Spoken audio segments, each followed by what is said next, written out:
In the hushed stillness of a forest, the villagers swore they could hear it, a low, guttural growl that rumbled through the roots of ancient trees and sent birds scattering into the sky. No one dared venture too close to the mountain where the beast was said to sleep, its massive form curled around treasures only whispered about in fearful tones. Yet, the mere thought of it, this impossible creature of scale and shadow, stirred something deep in their chests. It wasn't just fear, it was awe, reverence, and a strange kind of longing. Dragons have always carried a weight far greater than their towering forms.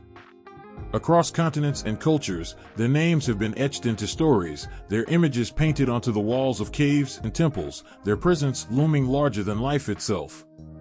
But why? Why do these creatures, born of the human mind, evoke such a visceral reaction? Their wings stretch beyond mere tales of terror or heroism. They are symbols of power, guardians of forbidden truths, and reflections of our innermost desires and fears.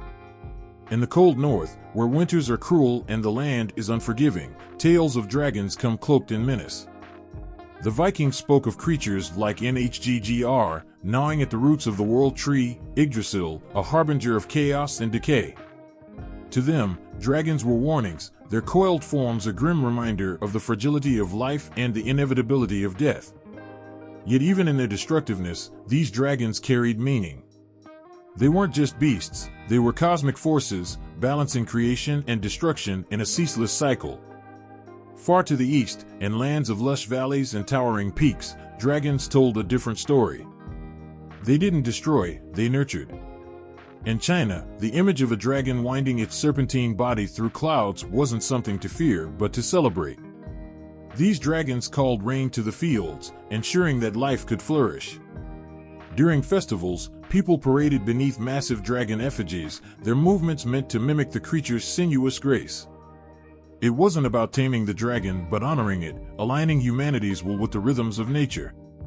And then there's the fire. The fire that leaps from a dragon's maw, scorching earth and sky alike, is no mere weapon. It's an act of creation and annihilation. It embodies a force so raw, so untamed, that it strikes at the very heart of what it means to be human. People have always feared fire, yet they've also worshipped it.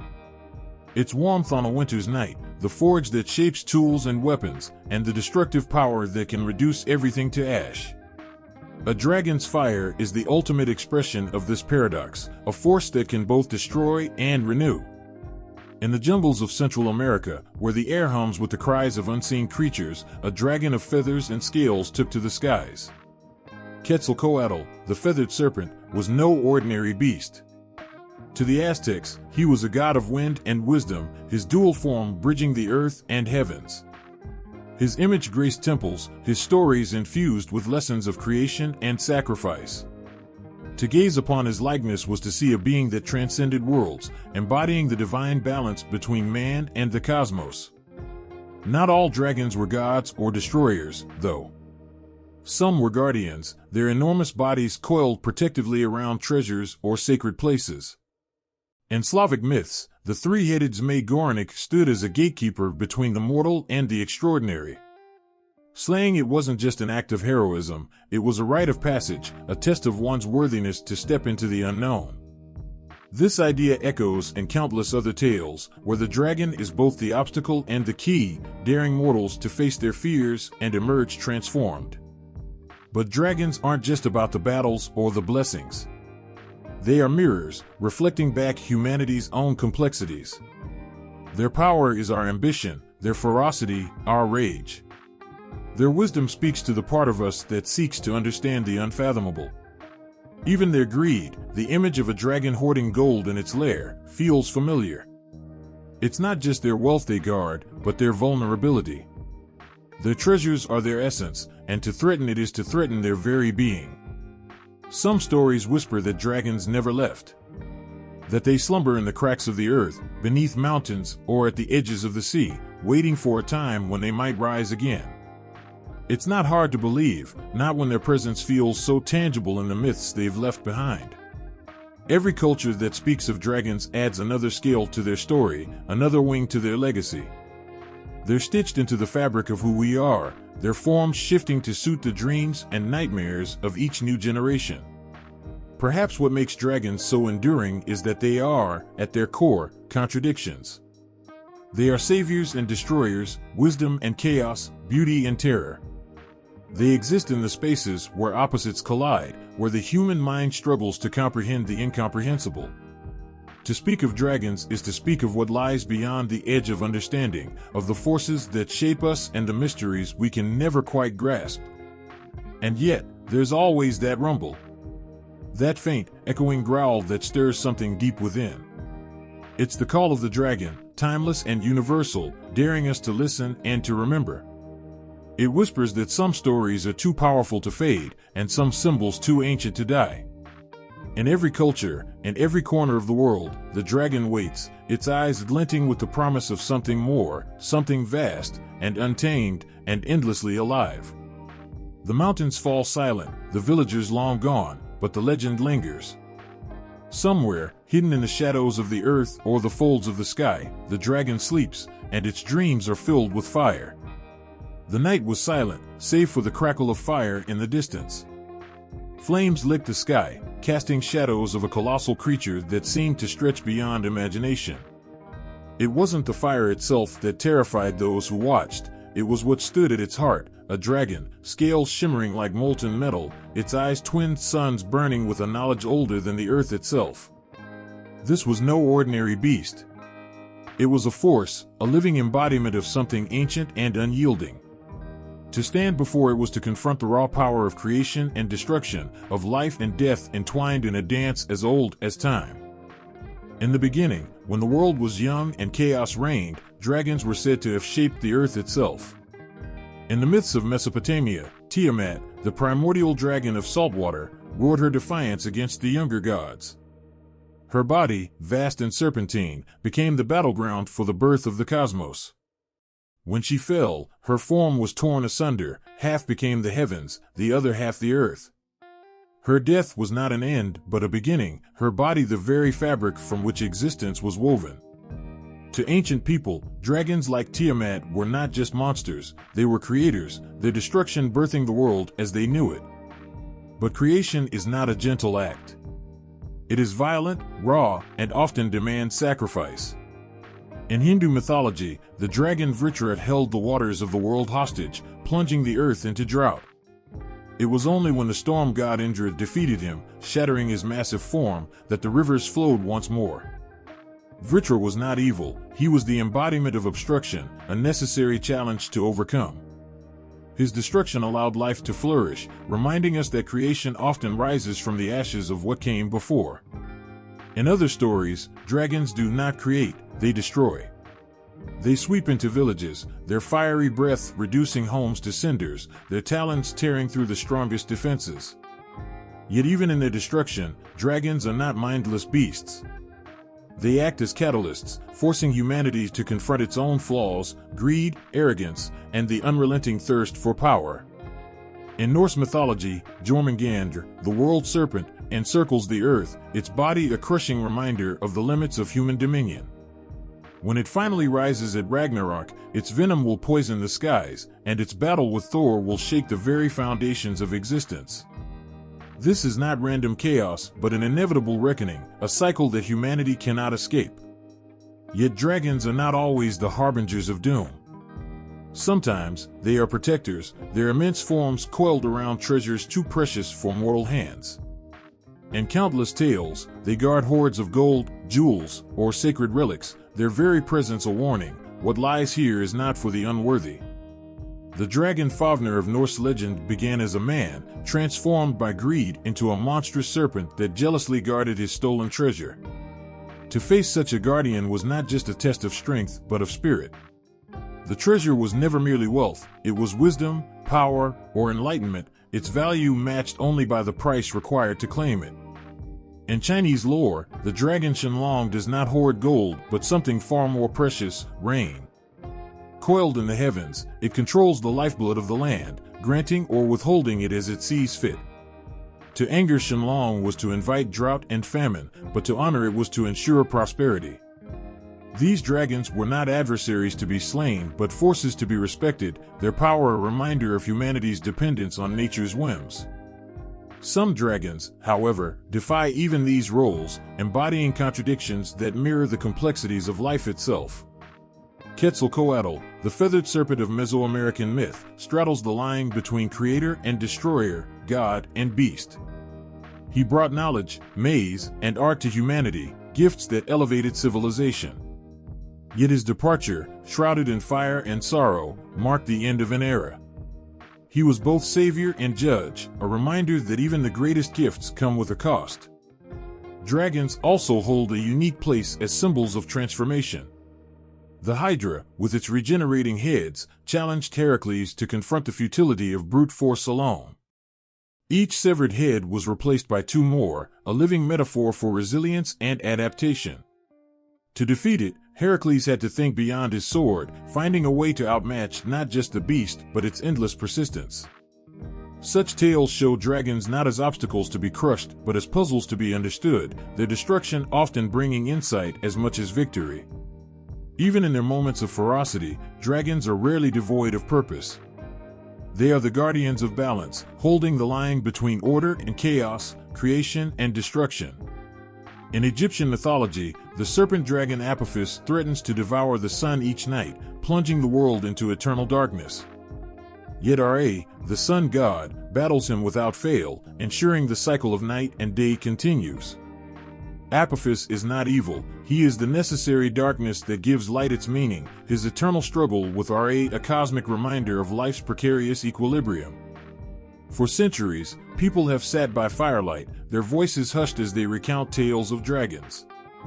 These creatures, as varied as the cultures that birthed them, hold a power that transcends their physical forms.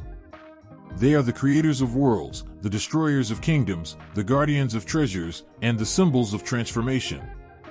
Their stories are not just entertainment, they are reflections of humanity's deepest fears and greatest hopes, a reminder of the forces that shape us and the mysteries that lie just beyond our grasp.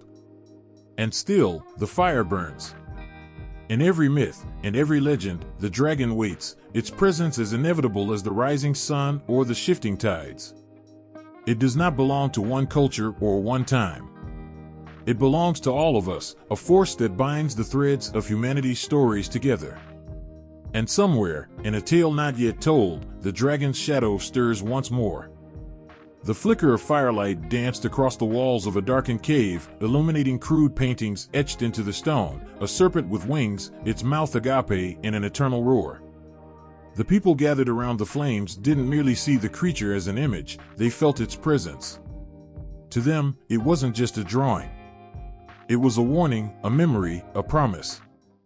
They didn't question where the idea came from, it had always been there, as old and immutable as the earth beneath their feet. Dragons didn't just appear in myths, they were born from the fears, dreams, and observations of the earliest human societies. To understand their genesis is to step into a world where the lines between reality and imagination were blurred, where the unknown was both a threat and a source of wonder. These early people lived in an unforgiving world filled with dangers, storms that split the skies, beasts whose roars echoed across the land, and forces they couldn't name but knew they had to respect. The first stirrings of dragon myths likely arose from encounters with the natural world. Imagine an ancient hunter stumbling upon the fossilized remains of a massive creature, its bones twisted into unfamiliar shapes. To him, these weren't remnants of something long dead, they were proof of a beast that once ruled the land. The curved fangs, the long spine, the sharp claws, they told a story of power and terror. How could he not believe that such a creature still roamed the shadows, waiting to strike? But bones weren't the only inspiration. Consider the great predators that shared the earth with early humans. Crocodiles slipping silently through murky waters, their jaws snapping with brutal efficiency. Snakes coiled in the underbrush, their scales gleaming like polished armor. Eagles soaring above, their talons sharp enough to pierce flesh. Each of these creatures held a piece of the dragon's essence, a predator that could kill with stealth, strength, or speed. To combine them into one beast was almost inevitable, a reflection of humanity's primal fear of being hunted. Yet dragons were never just monsters. They were also embodiments of the forces that early humans couldn't control but desperately wanted to understand. Lightning that split the sky and set the forest ablaze. Rivers that swelled and swallowed entire villages. Volcanoes that roared and spewed fire into the heavens. These phenomena were larger than life, impossible to comprehend, and so they became dragons, living embodiments of nature's fury. To face a dragon in a story was to face the world's most uncontrollable forces and, in doing so, confront one's own fragility. As societies grew, so too did their understanding of the world, and with that came new layers to the dragon myth. Agricultural communities, dependent on the rhythms of the earth, saw dragons as guardians of the elements. In drought-stricken regions, the serpent-like form of a dragon represented the rain-bringing gods, their sinuous bodies winding through the heavens, bringing life to the parched soil. Where rivers carved through the landscape, the dragon became the spirit of the water, its flowing body inseparable from the lifeblood of the land. In some cultures, the idea of dragons as creators began to take root. They were no longer just predators or forces of destruction, they were the architects of existence. The Aztecs spoke of Tzapactli, a monstrous, crocodile-like dragon whose body became the earth after it was defeated by the gods. Similarly, in Babylonian myth, the dragoness Tiamat's dismembered form gave birth to the heavens and the seas. These myths reflect a profound truth: creation often requires destruction, and the dragon, in its dual nature, embodies both. At the heart of dragon myths lies the human need to explain the unexplainable. Early societies lived in a world filled with mysteries: why the sun rose and fell, why the seasons changed, why sickness came without warning. Dragons became symbols for the unknown, their presence a way to give shape to fear and wonder alike. To tell a story about a dragon was to impose order on chaos, to take the unnameable and give it a face, a body, a purpose. But dragons didn't just come from the natural world, they also rose from within. They were projections of humanity's own struggles, the inner battles that mirrored the outer dangers. A dragon's greed for treasure, its unrelenting hunger, its fire-breathing rage, these were not just animalistic traits. They were human ones. The dragon became a reflection of the desires and emotions that threatened to consume people if left unchecked. To conquer a dragon in a myth was not just to slay a beast, but to master oneself. What's remarkable is how these myths, born in isolation, often share striking similarities. Thousands of miles apart, cultures described dragons with wings, scales, and fiery breath. They spoke of their immense power, their roles as guardians or destroyers, their connection to treasure or wisdom. This convergence hints at something universal, something deeply embedded in the human psyche. Perhaps the dragon is not just a creature of myth, but a symbol of humanity's shared experience, our fears, our ambitions, our awe of the world around us. Even now, the origins of dragons continue to fascinate and elude us. Were they born of thunder and storm, of predator and prey, of bone and fire? Or were they always there, lurking in the collective unconscious, waiting to take form?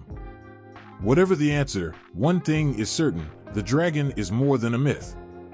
It is a testament to humanity's enduring imagination, a symbol as timeless and unyielding as the fire that burns in its belly. And somewhere, in the echoes of that ancient firelight, a shadow moves. The story of the dragon has just begun. The air was thick with the stench of greed and blood. The once proud halls of the dwarven kingdom, carved deep into the heart of a mountain, echoed with an eerie silence. Fafnir, the youngest of his kin, stood alone amidst the shadows, his eyes fixated on the cursed treasure that gleamed with an unnatural brilliance. The gold was more than wealth, it was a trap, a poison that seeped into the soul. It whispered promises of power, eternal dominion, and immortality. But those whispers were lies, and Fafnir, consumed by his desires, would soon pay the ultimate price. It began with betrayal, as such tales often do. Fafnir's father, the dwarf king Hreidmar, had come into possession of a magnificent treasure hoard, a ransom for the death of a god. The pile of gold and jewels was enchanted, glittering with a sinister allure that no mortal could resist. Among the treasures lay the cursed ring, and Veranot, forged with deceit and cursed to bring ruin to all who claimed it. The moment it entered Hreidmar's grasp, the seeds of destruction were sown. Fafnir was no ordinary dwarf. He was strong, cunning, and ambitious, his heart darker than the deepest minds of his people. Where others saw treasure, he saw power, and he was not content to share it with anyone, not even his own blood. His father, old and frail, stood in his way, and Fafnir, with a cold resolve that chilled even the stone walls of their home, ended his life with a single blow. The king's blood mingled with the gold, and the treasure passed to Fafnir, a tainted legacy that would soon consume him. With the treasure now his, Fafnir abandoned his kin, retreating into the desolate wilderness where no one could challenge his claim. His greed grew monstrous, an all-consuming hunger that twisted his very being. Day after day, he hoarded the treasure, his fingers running over the gold, his eyes reflecting its glimmering light. But the curse of the Andvarana does not allow its bearer peace. Slowly, inexorably, it began to transform him. It started with his eyes, which burned with an unnatural light, as if they no longer belonged to a man but to something otherworldly. His skin grew rough and hard, his veins coursing with venom instead of blood. His limbs elongated, his hands twisted into claws, and his breath became fire. The treasure hoard, cursed and relentless, reshaped Fafnir into the very embodiment of his greed, a dragon, fearsome and unapproachable, a guardian of wealth he could never truly possess. As a dragon, Fafnir was a terror to the world around him. The valleys echoed with his roars, and his fiery breath scorched the earth, leaving nothing but ash in its wake. Yet for all his might, Fafnir was utterly alone, chained to his treasure by the very curse that had given him his monstrous form. He no longer sought companionship, nor did he hunger for food or drink. His only desire was to guard the hoard, to ensure no living soul could ever take it from him. In his transformation, Fafnir had become both prisoner and jailer, a creature consumed by greed and bound to an eternity of solitude. But Fafnir's story did not end in the isolation of his mountain lair. The gods, ever watchful, knew of his transformation and the cursed treasure he guarded. They whispered of his hoard to those brave, or foolish, enough to seek it. Among them was Sigurd, a young hero whose fate was intertwined with the dragons. Guided by the cunning Regan, Fafnir's own brother, Sigurd sought to slay the dragon and claimed the treasure for himself. Fafnir, now fully a beast, could sense the approach of danger. As Sigurd hid, preparing for the battle, the dragon's voice rumbled through the earth, ancient and filled with the weight of his curse. Though a monster, Fafnir still bore the intellect of a man, and he spoke with the bitterness of one who had been betrayed by his kin and cursed by the gods. He warned Sigurd of the treasure's curse, of the fate that awaited anyone who sought to claim it. But the hero, bound by destiny and ambition, refused to heed the warning. The battle was swift and brutal. Sigurd, armed with a sword forged by Regan, struck a fatal blow to Fafnir's heart. As the dragon's massive body collapsed, his blood pooled on the ground, its acrid stench filling the air. In his final moments, Fafnir's voice softened, his monstrous form giving way to the ghost of the man he once was. He cursed his brother, Regan, for his treachery and warned Sigurd of the doom that awaited him if he claimed the treasure. Sigurd, undeterred, bathed in the dragon's blood, granting himself invulnerability, save for a single vulnerable spot where a leaf had fallen on his back. He claimed the treasure, taking the cursed ring and sealing his own fate. For Fafnir's warnings were not idle threats. The curse of Andvarana would haunt Sigurd as it had haunted every hand that had touched it. The story of Fafnir is a cautionary tale of greed's insatiable hunger and the destruction it brings. His transformation into a dragon was not just physical but symbolic, a manifestation of his inner corruption. In guarding his treasure, Fafnir became a victim of his own desires, a creature whose might could not save him from the curse that had ensnared him. Even in death, his legacy endured, a reminder of the terrible price of unchecked ambition. But in the shadow of his hoard, another figure lingered, the echoes of betrayal and greed far from silenced. The ocean stretched endlessly beneath a sky streaked with soft hues of gold and crimson. Its waves, tranquil yet powerful, mirrored the profound depth of Ryujin's dominion. Beneath the surface, where sunlight could not reach, lay the fabled palace of the dragon god, Ryugujo. This wasn't merely a structure of grandeur, it was a living embodiment of the ocean's beauty and fury, a sanctuary where coral walls shimmered like jewels and schools of fish darted through halls of liquid emerald light. Ryujin, seated upon his throne of pearl and abalone, ruled not just the sea, but the rhythms of life that the tides commanded. Ryujin was no ordinary dragon. His scales shimmered like moonlight on water, shifting hues with the ever-changing tide. His eyes, deep as whirlpools, held the wisdom of the ages and the ferocity of storms. With each flick of his massive tail, he commanded the ocean's currents, sending waves crashing against cliffs or lapping gently at the shores. He was both guardian and ruler, protector and judge, his power inseparable from the water that sustained all life. The legends say Ryujin was not born of chaos or fire, but from the harmony of water and sky. His role in the world was one of balance, ensuring the ocean remained a force of life as well as a reminder of nature's untamed might. Fishermen whispered his name in reverence as they cast their nets, and farmers looked to his favor for the rains that fed their crops. Ryujin was present in every ebb and flow, and every ripple that touched the sand, a deity both feared and adored. In the heart of Ryugujo, Ryujin's treasures were said to be as boundless as the ocean itself. Among them were the tide jewels, magical orbs that controlled the movements of the sea. With the Kanju, Ryujin could call forth the tides, swelling rivers and drowning shores. With the Manju, he could calm the raging waters, leaving the ocean as smooth as glass. These jewels were the keys to his dominion, the tools that maintained the delicate balance between sea and land. One tale tells of a time when Ryujin's power extended beyond the sea and into the lives of mortals. A humble fisherman, Urashima Taro, once encountered Ryujin's realm when he saved a turtle from harm. Unbeknownst to him, the turtle was no ordinary creature but a servant of Ryujin. In gratitude, the dragon god invited Urashima to his palace. When the fisherman arrived, he was met with wonders beyond his wildest dreams, dancing sea maidens, shimmering gardens of coral, and Ryujin himself, whose presence radiated majesty and calm. Urashima lived in bliss beneath the waves, but as time passed, he longed for his home and family. Ryujin, though saddened, granted the fisherman's wish to return, giving him a mysterious box as a parting gift. "Do not open it," Ryujin warned, his voice like the echo of waves. But when Urashima reached the shore, he found centuries had passed in what had seemed mere days. Overwhelmed by grief and confusion, he opened the box, only to release his age and mortality. The sea breeze carried his last breath, and the waves seemed to mourn as they pulled the box back into their depths.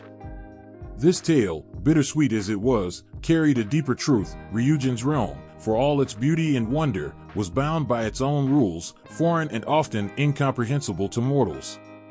His gifts were powerful but not meant for those who lived fleeting lives upon the shore. Yet, they couldn't resist the pull of his mysteries, the lure of the tides that always promised more. Ryujin's influence wasn't limited to benevolent acts. When angered, he could unleash his fury in devastating ways. Legends tell of storms born from his wrath, monstrous waves that swallowed fleets whole, leaving nothing but shattered wood and drowned dreams. In these moments, Ryujin wasn't just a god of balance but a reminder of nature's indifference to human ambition. His power was absolute, a force no army could conquer and no emperor could command. For all his might, Ryujin's role was not merely that of a punisher. He was a teacher, his actions the reflection of the ocean's dual nature. To the wise, his lessons were clear: respect the water, honor its gifts, and understand its depths, for they mirror the mysteries of life itself. To the arrogant and ungrateful, he was an unyielding force, showing them the folly of underestimating the sea. Even today, Ryujin's presence is felt in the crashing of waves, the pull of the tides, and the endless rhythm of the ocean. His stories endure, whispered by the wind that dances across the surface of the water, carried by the waves that never cease. Somewhere, deep beneath the sea's surface, Ryugujo stands eternal, its coral walls still shimmering, its halls still alive with the light of a god's enduring legacy. And as the tides shift and the moon casts its pale glow over the restless sea, one might wonder, does Ryujin watch still, his ancient eyes scanning the horizon, waiting for the next soul brave enough to encounter the god of the sea? The earth trembled as the air filled with the acrid scent of burning fields. A shadow moved across the horizon, vast and ominous, eclipsing the sun and plunging the village into darkness. This was no ordinary storm, no misfortune sent by the gods.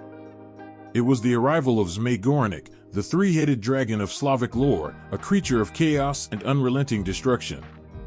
His roars, three voices crying in unholy harmony, shattered the silence, echoing across the landscape with a terrifying finality. The ground cracked beneath his taloned feet, and his fiery breath reduced homes and forests to smoldering ash.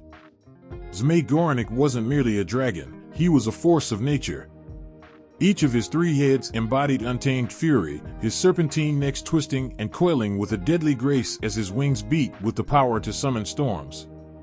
His scales shimmered like polished obsidian, impenetrable and unyielding, and his eyes glowed with the molten intensity of a forge's flame. To face him was to face annihilation itself, a terror no mortal warrior could prepare for. Born of the ancient chaos that roiled before the world was ordered, Zmey Gorynych was no stranger to war and bloodshed. He was the harbinger of ruin, an agent of disorder in a land struggling for balance. Yet his malevolence was not without reason. Zmey Gorynych existed to test the resolve of humanity, to force them to confront their fears and rise above their limitations. To some, he was a devil. To others, he was a bitter teacher. Legend spoke of his lair, hidden deep within the Iron Mountains, where the air was heavy with sulfur and the rivers ran thick with tar. Few who ventured there returned, and those who did came back with tales of a cavern so vast it seemed to have no end, its walls lined with bones and treasures stolen from the realms of men. Zmey Gorynych guarded his hoard with relentless vigilance, his three heads ever watchful, his fire ever ready to incinerate the unworthy. The villagers knew the stories, whispered to children by firelight, each tale laced with dread and awe.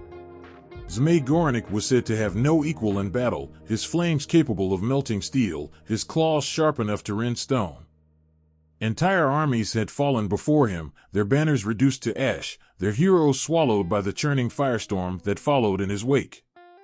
Yet, despite his unmatched power, there were those who dared to challenge him. Among these brave souls was Dobrynya Nikitic, a warrior of unparalleled strength and cunning. It is said that Dobrynya's mother, fearing for her son, begged him to avoid the dragon at all costs. Yet fate wove a different path. Zmey Gorynych had taken a beloved princess, a radiant symbol of hope for the land, and carried her off to his mountain lair. To leave her to such a fate was unthinkable, and so Dobrynya, armed with only his courage and an iron club, ventured into the dragon's domain. The battle between Dobrynya and Zmey Gorynych was a clash of titans. For 3 days and 3 nights, the earth itself seemed to shudder under the weight of their conflict. The dragon's head snapped and snarled, his fiery breath scorching the rocks, but Dobrynya stood firm, his every strike aimed with precision and resolve. The villagers, watching from afar, held their breath as the two forces clashed, each moment stretching into an eternity. In the end, it was not brute strength but Dobrynya's indomitable spirit that triumphed. With a mighty swing of his club, he struck the dragon's central head, a blow so powerful it resounded like thunder across the mountains. The beast roared in agony, its remaining heads thrashing wildly before succumbing to the inevitable. The dragon collapsed, his colossal body shuddering one final time before falling still. The princess was rescued, the land saved from the dragon's wrath, yet the scars left by Zmey Gorynich's reign of terror would linger for generations. His death was not merely a victory but a symbol of humanity's capacity to overcome even the most insurmountable odds. The villagers rebuilt their homes, their hearts lighter knowing the shadow of the three-headed beast no longer loomed over them. Yet, the story of Zmey Gorynych didn't fade with his death. His legend endured, retold in hushed tones and roaring firesides, a reminder of chaos's relentless presence and the eternal struggle to conquer it. Some say his spirit lingers in the mountains, waiting for a time when the balance of the world once again tilts toward disorder. Others believe his tale serves as a warning, a call to vigilance against the darkness within and without. As the winds howl through the Iron Mountains, carrying with them the faint echo of 3 haunting voices, one cannot help but wonder if Zmey Gorynich's legacy truly ended, or if he simply waits, biding his time. until chaos once more demands a champion to rise. The air was thick with the scent of burning incense, the rhythmic beat of drums echoing through the grand plazas of Tenochtitlan. Under the fiery hues of the setting sun, the city was alive with reverence, its people bowing their heads to honor the most enigmatic of their gods, the feathered serpent, Quetzalcoatl. He was more than a deity to the Aztecs. He was the very essence of life and death, a god who embodied the paradoxes of existence, weaving creation and destruction into a single, inseparable truth. Quetzalcoatl's image, painted in vivid colors on temple walls and carved into sacred stone, captured the awe he inspired. His form was both majestic and terrifying, a serpent covered in iridescent feathers, their colors shifting like sunlight on water. His eyes, dark and infinite, held the weight of cosmic knowledge. He slithered through the myths of the people like a river through the land, shaping their understanding of the world and their place within it. In one hand, Quetzalcoatl brought life. The Aztecs believed he had created humanity itself, molding the first people from the bones of those who came before. He descended into Mictlan, the underworld, to retrieve these sacred remnants, facing trials and dangers that would have destroyed a lesser being.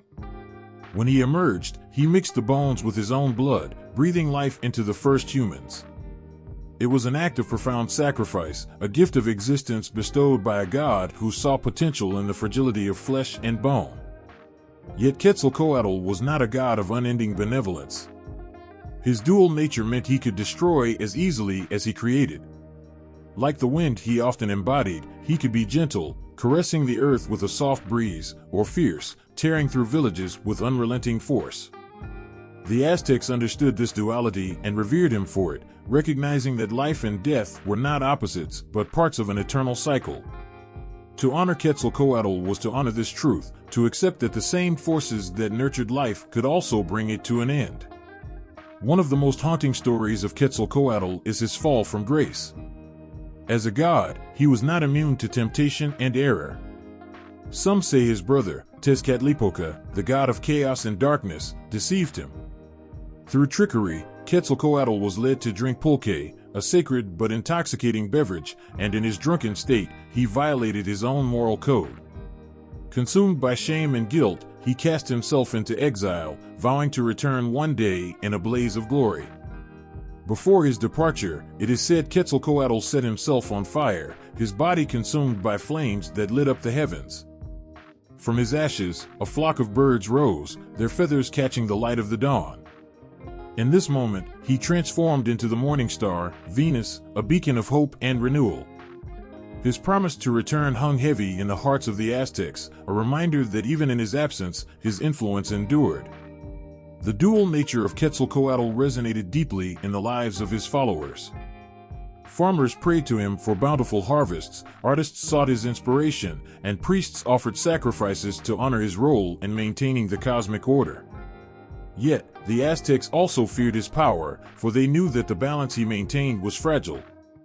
A single misstep, a single moment of imbalance, could unleash destruction that even Quetzalcoatl himself might not contain. The arrival of the Spanish conquistadors brought a tragic twist to Quetzalcoatl's legend. Many Aztecs believed Hernán Cortés to be the god's prophesied return, a misinterpretation that would seal their empire's fate. The conquistadors, exploiting this belief, dismantled the very civilization that had revered Quetzalcoatl for centuries. Yet, even in the face of such devastation, the feathered serpent's legacy did not fade. Today, Quetzalcoatl's story continues to inspire and provoke reflection. His image adorns temples, museums, and modern art, a testament to his enduring influence. He is remembered not just as a god of the Aztecs, but as a symbol of the human experience, a being capable of both profound creation and devastating destruction. His tale reminds us that life's beauty lies in its contradictions, that to create is also to risk loss, and that within every end, there is the seed of a new beginning. And as the morning star rises once more in the pre-dawn sky, casting its pale light over a world that has forgotten much of its past, the question lingers in the quiet: is Quetzalcoatl still watching, waiting for a time when his presence might be needed again? The horizon shimmered with hues of silver and blue as thunder rumbled softly in the distance. The fields, dry and cracked from weeks of drought, seemed to hold their breath, waiting for relief. Farmers, their hands calloused from toil, turned their weary eyes skyward. They whispered prayers to Shenlong, the storm-bringing dragon of Chinese legend, a divine being who governed the skies and the rain that sustained life. In their hearts, they believed that his scales shimmered with the colors of the storm, his eyes mirrored the vast heavens, and his breath carried the promise of renewal. Shenlong was not a creature of fire and fury, nor a beast to be feared. He was a being of balance, a manifestation of nature's delicate harmony. His serpentine body coiled through the clouds with a grace that defied imagination, his long whiskers trailing like threads of mist. Where he moved, the winds obeyed; where he exhaled, the rains followed. His presence was felt in every drop of water that kissed the parched earth and every gust of wind that danced through the bamboo forests. To the ancient Chinese, Shenlong was not just a deity, he was a guardian of life itself. The farmers believed that he controlled the rains not out of whim, but out of necessity, ensuring that the delicate equilibrium of nature was maintained. His favor meant bountiful harvests and thriving villages, while his anger could unleash floods or withhold the rains, plunging the land into famine. It was said that Shenlong answered only to the Jade Emperor, the ruler of heaven, and that his moods were as changeable as the skies he governed. The stories passed down through generations told of Shenlong's benevolence and majesty. In one tale, a village suffering from an unrelenting drought made offerings at a temple dedicated to him. Day after day, they brought fruit, incense, and silt, their pleas growing more desperate with each passing sunrise. Finally, when hope was all but lost, dark clouds gathered on the horizon, and Shenlong appeared in the storm, his scales glistening with rain. With a sweep of his tail, he sent torrents of water cascading from the heavens, saving the village and its people. But Shenlong's role was not without its challenges. It is said that his connection to the human world made him susceptible to their actions and intentions. When people disrespected the balance of nature, cutting forests without thought or polluting the rivers, Shenlong's wrath was provoked. His storms would then rage uncontrollably, not as acts of malice, but as desperate attempts to restore what was lost. To offend Shenlong was to risk calamity, a lesson etched into the hearts of those who lived by the land. Despite his power, Shenlong was a figure of restraint and wisdom. His image often adorned the robes of emperors and the carvings of ancient temples, a symbol of their connection to divine authority. To invoke Shenlong's name was to call upon the forces of nature itself, a reminder of humanity's dependence on the world around them. His essence was woven into the very fabric of Chinese culture, from the architecture of dragon-decorated bridges to the traditions of dragon boat festivals that honored his spirit. Yet, Shenlong was more than a weather god. He was a bridge between heaven and earth, a representation of the unity that could exist between humans and nature. His form, both awe-inspiring and gentle, reminded those who revered him that power did not have to be destructive, that strength could be used to nurture and protect. As the rain began to fall that day, soft and steady, the villagers rejoiced. They knew the storm was not merely a phenomenon, it was Shenlong's blessing, a gift from the heavens above. They watched the rivers swell with gratitude and the fields drink deeply, the seeds of their crops awakening to the life-giving water. Somewhere in the dark clouds, they imagined Shenlong watching over them, his massive form hidden but his presence undeniable. Even now, as modernity encroaches on the traditions of the past, Shenlong's spirit lingers. In the rolling thunder and the patter of raindrops against window panes, his legacy continues, a whisper of ancient power and the enduring bond between humanity and the natural world. The air was oppressive, heavy with silence, as if the world itself had paused in anticipation. Rivers lay parched, their cracked beds resembling a mosaic of despair. The once fertile lands were scorched, lifeless, under the unrelenting sun. This was no ordinary drought. It was the work of Vritra, the great serpent, a being of immense power and malevolence who personified the desolation of the earth. In the ancient hymns of the Rigveda, his name carried the weight of fear and defiance, for Vritra was the very embodiment of obstruction, the enemy of life itself. Vritra was not a mere serpent, but a cosmic force, an Asura whose form coiled around the rivers of the world, holding their waters hostage. His body was vast, his scales dark as night, his eyes glowing with a malevolent light. Where he lay, no rain could fall, and no crop could grow. The people cried out in desperation, their prayers rising like smoke to the heavens. They knew that this was a battle beyond mortal means, a struggle that demanded the intervention of the gods. Indra, the king of the Devas, heard their pleas. Armed with the thunderbolt weapon, Vajra, forged by the divine craftsman Tvashtri, he stood as the chosen champion against Vritra. Indra was not a flawless god, he was known for his temper and his indulgence. Yet, in this moment, he became the protector of order, the wielder of storms, and the savior of creation. His resolve was unshakable, his purpose clear, to restore balance and free the rivers from Vritra's grasp. The battle between Indra and Vritra was not merely a clash of physical might, but a cosmic struggle of profound significance. When Indra approached, the skies darkened, and the air vibrated with tension. Vritra, uncoiling his massive body, let out a roar that shook the heavens. His arrogance was palpable, his confidence in his dominion over the waters unyielding. Yet, Indra's presence was a storm unto itself, his energy crackling like lightning, his determination shining brighter than the sun. The fight was brutal and unrelenting. Vritra's coils lashed out like tidal waves, each movement threatening to crush the god of storms. But Indra, with the agility of the wind, dodged and countered, hurling Vajra with precision and fury. The thunderbolt struck Vritra's scales, piercing his defenses and drawing blood that hissed and evaporated on contact with the earth. With every blow, the serpent's grip on the rivers weakened, his hold on the waters slipping. The climax of their battle came as Indra, summoning all his strength, unleashed a final, devastating strike. Vajra cleaved through Vritra, splitting his massive form and shattering his dominion over the rivers.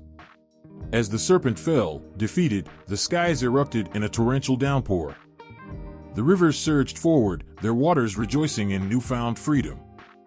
Life returned to the land, and the people sang praises to Indra, their savior. Yet, the tale of Vritra does not end with his death. His defeat was a reminder of the delicate balance of creation, the constant struggle between forces of obstruction and liberation. Vritra was not evil in the simplistic sense, he was a necessary adversary, a force that tested the resilience of the gods and the endurance of the earth. In his defiance, he revealed the strength and courage required to uphold the cosmic order. The Rigveda's verses immortalized this battle, recounting it as more than a myth, it was a reflection of humanity's enduring struggle against adversity. The imagery of Indra slaying Vritra, of rivers bursting forth to quench a thirsty world, became a powerful symbol of hope and renewal. It taught that even the darkest drought could be overcome, that even the most insurmountable obstacle could be shattered by the forces of will and determination. Today, the story of Vritra echoes in the monsoons that revive India's parched lands, and the thunder that rolls across its skies. It reminds us of the battles fought not only in the heavens but within ourselves, against the forces that seek to stagnate and stifle the flow of life. And as the rain falls, washing away the dust of desolation, it carries with it the promise that no matter how fierce the drought, the waters will always find their way back to the earth. The sea was restless, its waves churning like the breath of a sleeping beast. Beneath the icy waters, deeper than any mortal eye could see, an ancient being stirred. Jormungandr, the world serpent, coiled around the very foundations of Midgard, its immense body encircling the earth. Its scales were like armored plates, glistening in the cold light of a hidden sun, and its eyes burned with an eerie, unyielding awareness. To the Norse, Jormungandr was more than a creature, it was a harbinger of the end, the very embodiment of inevitability and doom. Born of chaos and shaped by destiny, Jormungandr was one of Loki's monstrous offspring, a sibling to Fenrir the wolf and Hel, queen of the dead. When the gods beheld the serpent's growing size and power, they cast it into the ocean, hoping to contain its threat. But the sea did not imprison Jormungandr, it became its domain. There, it grew, feeding on the depths until its body stretched around the world, its tail resting in its own mouth, a symbol of eternal cycles, of beginnings and endings entwined. The gods feared Jormungandr, and rightly so. Prophecy foretold that it would play a pivotal role in Ragnarok, the final battle that would consume gods and mortals alike. When that day came, the serpent would rise from the ocean, its coils unraveling in a surge of destruction. Its massive form would blot out the horizon, and its venom, potent enough to poison the very earth, would spill across the land and sky. Jormungandr was not merely a participant in Ragnarok, it was its catalyst, a force of nature that could not be stopped. The serpent's greatest adversary was Thor, the thunder god. Their enmity was legendary, rooted in their first encounter. In one tale, Thor, disguised as a fisherman, attempted to catch Jormungandr using a massive hook baited with an ox's head. When the serpent finally bit, the sea boiled with its rage, and Thor's boat was nearly dragged under. As Thor prepared to strike it with his hammer, Mjolnir, the terrified giant Hymir, who accompanied him, cut the line, sending Jormungandr back into the depths. The serpent slithered away, but the hatred between the two was set, destined to reach its climax in Ragnarok. When the twilight of the gods arrived, Jormungandr rose from the sea, its massive form shaking the world. The sky darkened, and the earth trembled beneath its weight. It moved with purpose, its venomous breath filling the air with death. Thor, unyielding in his duty, confronted the beast, his hammer glowing with the power of storms. The clash between them was fierce, a battle that shook the very fabric of existence. Jormungandr lashed out with its tail, its fangs dripping with venom, while Thor struck blow after blow, his strength unmatched. In the end, Thor triumphed, delivering a fatal strike to the serpent's head with Mjolnir. But victory came at a cost. As Jormungandr fell, its venom flooded the battlefield, seeping into Thor's flesh. The thunder god, though victorious, took 9 steps before succumbing to the poison, collapsing alongside his slain foe. Their deaths marked a turning point in Ragnarok, signaling the collapse of the old world and the dawn of chaos. Jormungandr's role in Norse mythology is both terrifying and profound. It is not merely a destroyer, but a symbol of the cycles that govern existence, creation and destruction, life and death, beginnings and inevitable endings. Its presence reminds us that even the mightiest gods cannot escape fate, that the end is not something to be feared but accepted as a part of the natural order. As the myths tell, after Ragnarok, a new world will rise from the ashes of the old, cleansed and renewed. But the memory of Jormungandr lingers, a testament to the forces that shape and reshape existence. The world serpent, with its apocalyptic role, stands as a haunting reminder of the fragility of even the mightiest structures, a force that binds and breaks, that heralds the end but also whispers of the possibility of rebirth. The beginning was not silence, it was chaos, a swirling, endless void of roiling waters where creation and destruction were indistinguishable. Out of this primordial abyss rose Tiamat, the ancient dragon of Mesopotamian myth, the mother of gods and monsters. She was not merely a creature, but the embodiment of chaos itself, her presence vast and formless, her power immeasurable. In her depths, the seeds of existence churned, waiting for their moment to emerge. To speak her name was to invoke the very essence of creation and the chaos that always threatened to reclaim it. Tiamat's form defied comprehension. Ancient texts describe her as a dragon of immeasurable size, her body encompassing the heavens and the earth. Her scales shimmered like dark waters under moonlight, her eyes glowed like twin suns in the void, and her voice was the thunder of waves crashing against unseen shores. But she was not simply a force of destruction, she was a mother, the progenitor of the gods and all that would follow. From her waters came the first deities, her children, who carried fragments of her power and her chaos. For a time, there was harmony, a delicate balance between the chaos of Tiamat and the order sought by her offspring. But peace was fleeting. The younger gods, led by Apsu, her consort, grew restless. They found her wildness suffocating, her chaotic nature too unpredictable for the orderly cosmos they envisioned. Betrayal brewed in the depths, and Apsu sought to destroy their children to silence their rebellion. Yet, before he could act, he was slain by Ye, the cunning god of wisdom. Tiamat, mourning her fallen consort, felt her grief transform into fury. Her sorrow gave rise to a storm of vengeance. From her body, she birthed a horde of monstrous children, serpents with poison dripping from their fangs, lions with wings that blotted out the sun, and creatures whose forms defied the imagination. These were her champions, the embodiment of her wrath, born to restore her dominion over the rebellious gods. At their head stood Kingu, her chosen leader, to whom she entrusted the tablets of destiny, granting him authority over the cosmos. The gods trembled at the might of Tiamat and her monstrous army. Her chaos threatened to undo the fragile order they had built. In desperation, they turned to Marduk, a young and ambitious deity, the god of storms and the future king of the pantheon.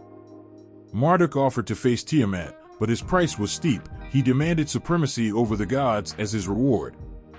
Desperate, they agreed, placing their hopes in his strength and cunning. The battle between Marduk and Tiamat was unlike anything the cosmos had witnessed. Tiamat rose from the depths, her colossal form blotting out the heavens, her roar shaking the fabric of existence. Marduk approached, armed with his net, his bow, and his relentless determination. The clash was titanic, a cosmic struggle of creation versus destruction, order versus chaos. Tiamat summoned her children, hurling them at Marduk in waves, but he cut them down with precision.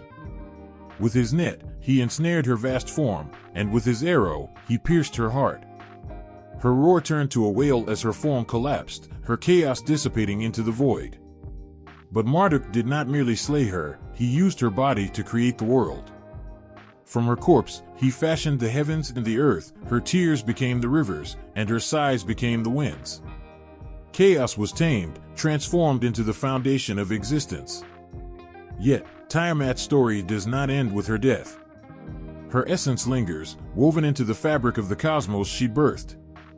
Every storm that rages, every disruption that challenges the order of the world, carries a fragment of her spirit. Tiamat is the reminder that chaos is not the enemy of creation, it is its source. Without her, there would be no gods, no earth, no life. Her tale is etched in the cuneiform tablets of ancient Mesopotamia, her legacy whispered in the winds that sweep across the Tigris and Euphrates. Tiamat, the mother of gods and monsters, the dragon of chaos, remains a symbol of the primordial forces that shape and reshape existence. In her, we see the eternal dance of creation and destruction, a reminder that the world is born not from peace, but from the storm. In the marshy swamps of Lerna, where shadows clung to the ground and the air reeked of decay, a monster stirred. The Hydra, a multi-headed serpent of unparalleled terror, made its lair here, surrounded by the ominous silence of death. The people of nearby lands spoke of the beast in hushed tones, their faces pale with fear. It was said that the Hydra's breath was poisonous, its blood corrosive, and its heads immortal. Even the bravest of warriors dared not approach, for to face the Hydra was to meet an inevitable doom. The Hydra was no ordinary creature, it was a child of Typhon and Echidna, the most fearsome beings in Greek mythology. Its heads writhed in constant motion, each one adorned with sharp fangs dripping venom that could kill with a single touch. But the true terror of the Hydra lay in its resilience, for every head severed, two more would grow in its place. It was a living embodiment of persistence and chaos, a force of nature that defied destruction. Heracles, the greatest of Greek heroes, was tasked with slaying this monster as one of his 12 labors. King Eurystheus, who assigned these labors, believed the Hydra to be an impossible challenge. Yet, Heracles, armed with strength, wit, and determination, accepted the task without hesitation. He knew that to kill the Hydra would require more than brute force, it would demand cunning, strategy, and the will to face the insurmountable. As Heracles approached the swamp, the oppressive atmosphere seemed to tighten around him. The waters bubbled ominously, and a sickly mist rose from the ground. The Hydra emerged, its many heads hissing in unison, its eyes glowing with malevolence. Heracles stood firm, his club in hand, his heart steeled against the terror before him. He knew this battle would not only test his strength, but his resolve. The fight began with a ferocious intensity. Heracles struck the Hydra's heads with his club, each blow shattering bone and spraying venom into the air. But as he severed one head, two more sprouted in its place, their fangs snapping with renewed ferocity. The swamp seemed to come alive, its murky waters churning as if in rhythm with the Hydra's movements. Heracles found himself surrounded, the heads lunging at him from all directions. The monster's poison filled the air, burning his lungs and searing his skin. Realizing brute force alone would not suffice, Heracles called upon his nephew, Iolaus, for help. Together, they devised a plan. As Heracles struck down a head, Iolaus cauterized the wound with a blazing torch, preventing new heads from growing.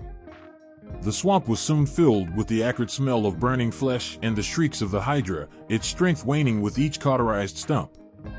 Heracles pressed on, his muscles burning with exertion, his resolve unbroken. Finally, only one head remained, the Hydra's immortal head, impervious to any weapon. Heracles, undeterred, wielded his unyielding strength to crush it beneath a massive boulder, pinning it to the earth for eternity. The Hydra's body lay lifeless, its reign of terror finally ended. Heracles harvested its venomous blood, knowing its deadly properties would serve him in future battles. The marsh of Lerna grew still once more, the air heavy with the silence of victory. But the Hydra was more than a monster, it was a symbol, a lesson etched into the consciousness of humanity. Its ability to regenerate, to rise stronger after every attack, became a metaphor for resilience and defiance in the face of adversity. It was a reminder that every challenge we face can multiply, that every battle requires not just strength but strategy and courage. The Hydra's legend endures, its image carved into stone and sung in ancient songs. It stands as a haunting reminder of the chaos that lies just beneath the surface of order, of the relentless challenges that life presents. And in its defeat, it teaches us that even the most terrifying obstacles can be overcome with determination, intelligence, and the unwavering belief in our ability to prevail. In the shadowy abyss of the night, as the golden sun dipped below the horizon, the world held its breath. Ra, the mighty sun god, embarked on his nightly journey through the underworld, traveling in his sacred bark, the vessel that carried him through the darkness. The heavens, now void of light, descended into an eerie stillness. Yet, beneath the surface of this silence, a force of unimaginable chaos stirred, a serpent of primeval terror, the embodiment of disorder itself. His name was Apophis, the great enemy of Ra, and his sole purpose was destruction. Apophis, the serpent of chaos, was no mere creature. He was a force, ancient and untamable, born from the darkest corners of existence. His body was said to stretch across the horizon, a writhing mass of scales that shimmered like dark shadows. His eyes glowed like burning embers, and his very breath was the chill of death. Apophis lived in the void, in the space between worlds, where order could not reach. He was the serpent of night, of darkness, and of the terror that sought to undo the balance of the cosmos. As Ra sailed through the underworld, Apophis lay in wait, coiled in the darkness, watching with burning eyes. Each night, he sought to destroy Ra's bark, to consume the sun god and plunge the world into eternal darkness. He was the embodiment of chaos, the antithesis of creation and order, and the eternal battle between them played out every night as Ra journeyed through the Duat. The clash between Ra and Apophis was nothing less than apocalyptic. As Ra's bark glided through the dark waters, the serpent would strike, attempting to encircle the vessel with his massive coils. The waters would boil, the very air crackling with the tension of their eternal struggle. Apophis would lash out with the fury of 1,000 storms, attempting to tear Ra's bark apart and swallow the sun god whole. The underworld would shake with the force of their battle, as though the very foundations of reality trembled under the weight of their conflict. But Ra, though powerful, was not invincible. The serpent's venom was deadly, his body strong enough to drag the world into chaos. With each strike, Apophis sought to tear apart the order that Ra had so carefully built. The gods of the underworld, Osiris, Anubis, and others, watched in silent vigilance, knowing that the balance of life and death rested on the outcome of this struggle. Should Apophis succeed, the world would be swallowed by darkness, the sun would never rise again, and the forces of chaos would reign. Yet, Ra was not alone. He was accompanied by his fierce protectors, the gods who served him in the great battle against the serpent. The goddess Isis, with her wisdom, and the god Set, with his fierce might, joined Ra in the defense of the bark. Set, the god of storms and disorder, was said to be the only one powerful enough to confront Apophis directly. With every strike of Set's sword, the serpent recoiled, though he never faltered, always returning to strike again. Ra, knowing the stakes of this eternal battle, called upon his most powerful weapon, the power of light. He summoned his fiery rays, which shot out like blazing arrows, piercing the serpent's darkness. With each strike, Apophis howled in pain, but his form reassembled, as his monstrous nature would not allow him to be easily defeated. The serpent would regenerate, its coils tightening once more, prepared to strike again. But Ra, undeterred, pressed on, summoning his divine strength and pushing back the serpent's advances. The battle between Ra and Apophis was not only one of strength but of perseverance. Every night, the serpent would rise again, determined to destroy the god of the sun and cast the world into eternal chaos. Yet, each night, Ra would fight back, using his divine light and the strength of his allies to repel the darkness. It was an endless cycle, a battle that never ceased, for the forces of chaos and order were locked in an eternal struggle, neither side able to claim ultimate victory. As dawn approached, Ra's bark would finally emerge from the depths of the underworld, the first rays of sunlight piercing through the darkness. Apophis, though he had fought with all his might, would retreat once more, vanishing into the void. The sun would rise, casting its light across the world, and life would continue. But the serpent, though beaten, was never truly gone. He would wait in the shadows, biding his time, knowing that the next night, the battle would begin again. The story of Ra and Apophis is more than just a myth of cosmic struggle, it is a symbol of the eternal conflict between light and dark, order and chaos. Apophis represents the destructive forces that lurk at the edges of existence, threatening to undo the very fabric of the universe. But Ra, with his unwavering determination and divine power, is a symbol of resilience, the force that pushes back against the darkness, the light that defies the void. And so, the battle continues, night after night, as it has since the dawn of time. In the frozen expanse of ancient Norway, beneath the shadow of towering mountains and across the windswept plains, the saga of the Volsungs unfolded, a tale of fate, betrayal, and the unbearable weight of greed. The Volsungs were a legendary family of warriors, heroes bound by blood and destiny. Among them, one figure stands out, his story one of transformation, treachery, and the price of ambition, Fafnir, the once proud dwarf turned fearsome dragon. Fafnir's journey begins with a curse, one not of his own making but one he embraced with all the fervor of a man blinded by desire. He was the son of Hreidmar, a wealthy dwarf lord, and brother to Atr and Regan. His life was one of fortune and power, as he and his family held sway over a vast domain. But it was wealth that would prove to be his undoing. The gods, seeking revenge for the death of one of their own, tricked Hreidmar into accepting a ransom for his son Atr's death, and in turn, the gods bestowed upon him the cursed treasure hoard of Andvari. This treasure was laced with a dark magic that would bring ruin to anyone who possessed it. Hreidmar's greed led him to hoard the treasure, but it was his sons who would bear the brunt of the curse. Fafnir, unable to resist the temptation of the gold, claimed the hoard for himself, believing it would grant him endless power. The curse, however, was swift. As Fafnir grasped the treasure, his heart grew cold and cruel. His once shared bond with his family disintegrated as he grew more consumed by his own desire. His brother Regan, envious of Fafnir's wealth and consumed by hatred, sought his own claim to the treasure, but Fafnir, blinded by greed, showed no mercy to those around him. With a heart blackened by the treasure's curse, Fafnir transformed, both physically and spiritually.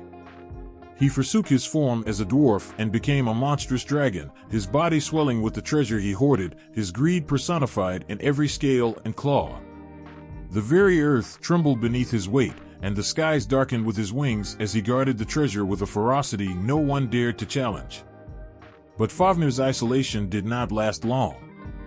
The legend of the treasure, and the curse that came with it, spread far and wide. Among those who heard the tale was Sigurd, a young warrior of the Volsung family, whose bloodline was destined for greatness. Sigurd was brave, skilled, and unafraid of death. His father, Sigmund, had died in battle, but his legacy lived on in his son, who was raised by Regan, Fafnir's vengeful brother. Regan, knowing that Sigurd was the only one capable of slaying the dragon and reclaiming the treasure, planted the seeds of ambition in the young warrior's heart. Sigurd, driven by the promise of riches and the desire to avenge his father, set out on a perilous quest to face Fafnir. He was not naive to the danger that awaited him. he knew the dragon's power and the curse that came with the treasure. But the blood of the Volsungs ran strong in his veins, and he was determined to succeed where others had failed. Regan, eager to see Fafnir's death and the treasure claimed, crafted for Sigurd a mighty sword, Gram, which was said to have the power to cut through anything. Armed with this weapon, Sigurd ventured to the dark forest where the dragon dwelled. The journey was long and treacherous, but Sigurd's resolve never wavered. When he finally reached the dragon's lair, the very ground seemed to pulse with the weight of Fafnir's greed. The hoard glistened in the dark cave, its gold a sickly, unnatural shine. And there, coiled among the treasure, lay Fafnir, a beast of unimaginable size, his eyes glowing with malice, his body a terrifying mass of scales and claws.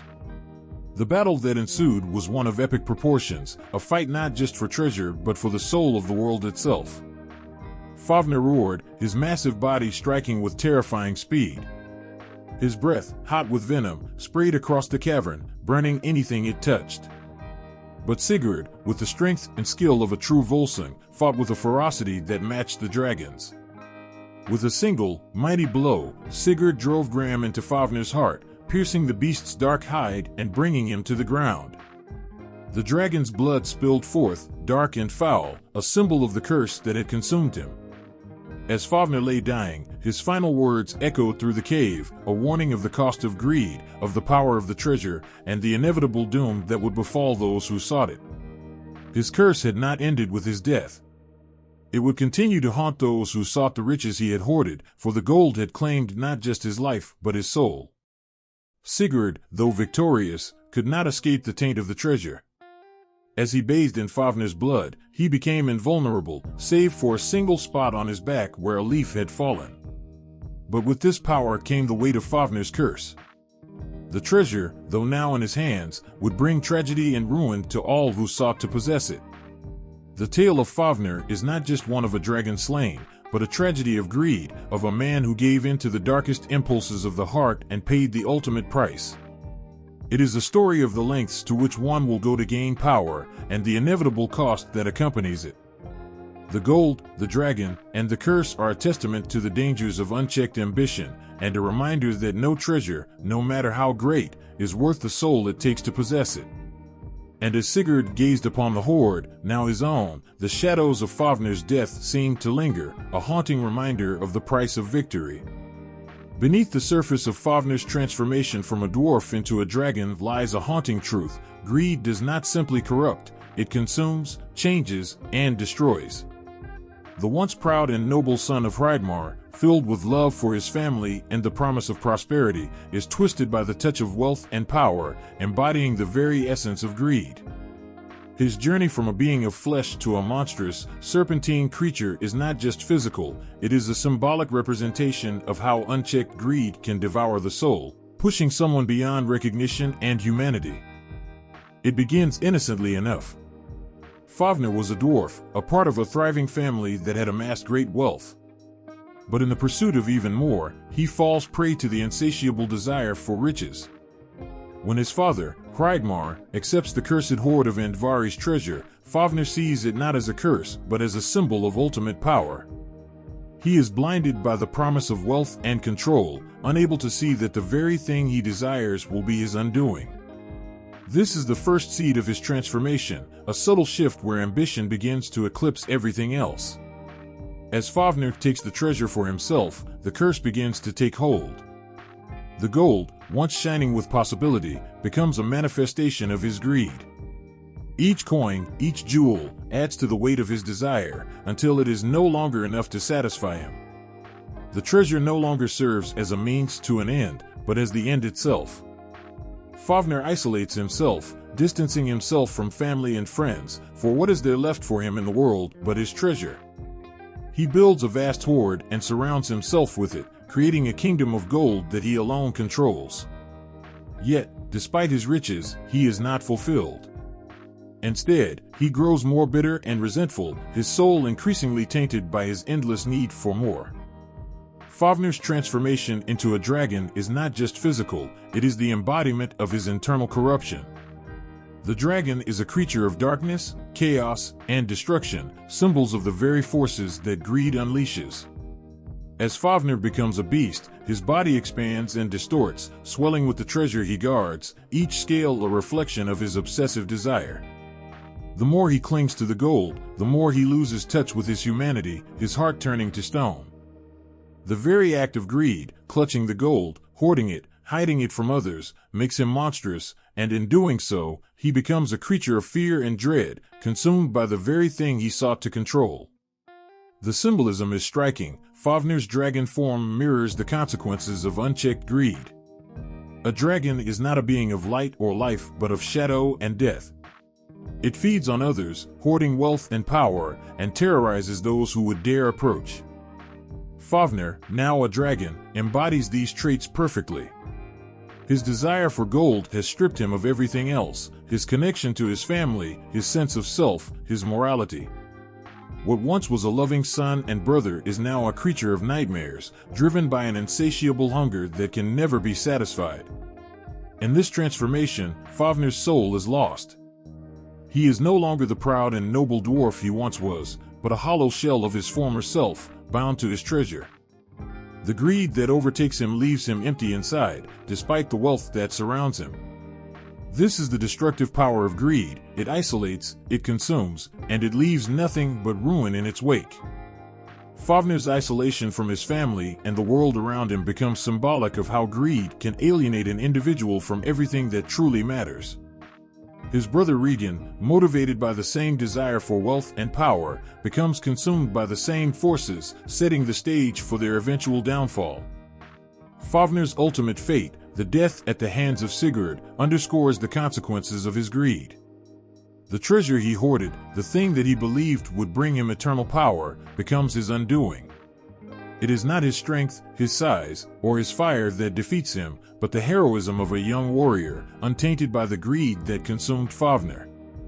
Sigurd's victory over the dragon is not just a triumph of good over evil, but of wisdom over folly. The treasure, which had brought nothing but suffering to Fafnir, is reclaimed by Sigurd, but, as history has shown, the curse will not be easily lifted. Sigurd, too, will fall prey to its allure, continuing the cycle of greed and destruction. Fafnir's tale serves as a powerful reminder of the destructive power of greed. It is a force that distorts, destroys, and consumes. What began as a simple desire for more grew into an all-encompassing obsession that not only stripped Fafnir of his humanity but turned him into a creature of darkness. The gold, once a symbol of prosperity, became the instrument of his downfall, proving that what we seek in life, if pursued without balance or understanding, has the potential to undo us. Fafnir's transformation is the clearest example in Norse mythology of how greed, in all its forms, can take root in the human soul and spread like poison, destroying everything in its wake. In the deep, undulating waters of the Japanese seas, beneath the surface where light dares not venture, there lies a palace unlike any other. It is a kingdom beyond mortal reach, a realm of mesmerizing beauty and ancient power. This is the domain of Ryujin, the mighty dragon god of the sea. His palace, known as Ryugu-jo, is not a simple structure but a testament to the divine authority Ryujin commands over the vast and mysterious oceans. Ryugu-jo, the palace beneath the waves, is not built of stone or wood like those of human cities. Instead, its walls are crafted from precious corals, its floors are encrusted with glittering pearls, and its towering spires rise from the ocean floor like sacred monuments. The palace is an ethereal reflection of the ocean itself, fluid, shifting, and breathtakingly beautiful. The very walls shimmer with the pale light of bioluminescent creatures, casting an almost dreamlike glow across the halls. Within this magnificent palace, Ryujin reigns supreme, his power over the tides, the currents, and the sea creatures undisputed. At the heart of this palace lies the treasure of Ryujin, a mystical jewel known as the Tama, a pearl that holds the power to control the seas. The Tama is not just a symbol of Ryujin's power, it is a source of his strength, capable of calming storms, guiding ships, and altering the course of the oceans themselves. With this treasure, Ryujin can summon mighty waves or still the restless tides, shaping the very world of water to his will. The Tama is the key to his dominion, and its radiant glow pulses through the halls of Ryugu-jo, lighting the way for those who are fortunate enough to enter this sacred space. But Ryujin's treasures are not limited to the Tama. His kingdom is home to countless wonders, each more enchanting than the last. In the deep crevices of the ocean, hidden away in secret chambers, lie vast stores of jewels and precious stones, gathered from the deepest parts of the sea. There are massive clamshells filled with glistening pearls the size of a human's fist, and shimmering sapphires the color of the clearest sky. The floors of the palace are said to be paved with golden sand, and the halls are adorned with treasures beyond imagination, each piece a reminder of Ryujin's ancient power. In Ryujin's court, the sea creatures are not mere animals, they are his loyal subjects, each one endowed with a special role in the kingdom. The fish that swim through the palace are said to carry messages for their lord, while the great sea turtles and octopuses serve as his guardians, ensuring that no intruders can disturb the peace of Ryugujo. The ocean itself, with its ebb and flow, seems to be in tune with Ryujin's will. When he is content, the seas are calm and tranquil, reflecting the harmony of his palace. But when he is angered, the waters rage, and the skies above darken with the fury of his wrath. The palace is also a place where time seems to bend. It is said that a single day spent in Ryugujo can be equivalent to centuries in the world above, allowing those who enter to experience a timeless existence. This paradox of time is part of the divine nature of the palace. It is not a place bound by the rules of human existence, it is a realm where the very fabric of reality shifts according to the will of Ryujin, a place where eternity and the fleeting moment dance together in harmony. Despite the beauty and wonder of Ryugujo, it is not a place for mortals to enter lightly. Only those blessed by Ryujin, or those with a specific purpose, can hope to gain access to the palace. The stories of those who have ventured to Ryugujo are rare, but they are filled with awe and wonder. One of the most famous legends tells of the fisherman Urashima Taro, who, after rescuing a turtle, was taken to Ryugujo as a reward. There, he met the beautiful Otohime, the daughter of Ryujin, and spent what seemed like a short time in the palace. But upon his return to the human world, he discovered that many years had passed, and everything he knew was lost to time. His story is a tragic reminder of the elusive nature of the palace and the consequences of venturing too far into the realm of the divine. Yet, despite the warnings and the tales of sorrow, there is an undeniable allure to Ryujin's kingdom. It is a place of mystery and wonder, a reminder of the immense power and beauty that lies beneath the surface of the world. The ocean, with all its vastness and unknown depths, is a reflection of Ryujin's own being. His kingdom, with its treasures and its dangers, embodies the duality of the sea itself, both a giver of life and a force of destruction. Ryujin, as the guardian of the seas, stands as a symbol of the delicate balance between creation and destruction, between tranquility and fury. To look upon Ryujin's palace is to gaze into the heart of the ocean itself, a vast, unfathomable expanse filled with beauty, power, and danger. It is a place where the waters hold secrets, and the treasures beneath the waves are as enigmatic as the dragon god who reigns over them. Ryujin's kingdom is not just a palace, it is a reflection of the immense and untamable force of nature, a reminder that even in the deepest depths, there is beauty, power, and mystery beyond human understanding. Ryujin is not just a figure of myth, he is woven into the very fabric of Japanese culture, representing the deep and powerful connection between the people and the sea. In Japanese folklore and religion, the sea has always held a special place, a source of life, sustenance, and mystery. And at the heart of this cultural relationship stands Ryujin, the god of the oceans, embodying both the nurturing and destructive forces of the waters. Throughout Japan, Ryujin's influence can be seen in countless ways. In the coastal regions, where communities have lived in harmony with the sea for centuries, Ryujin is revered as a protector and a provider.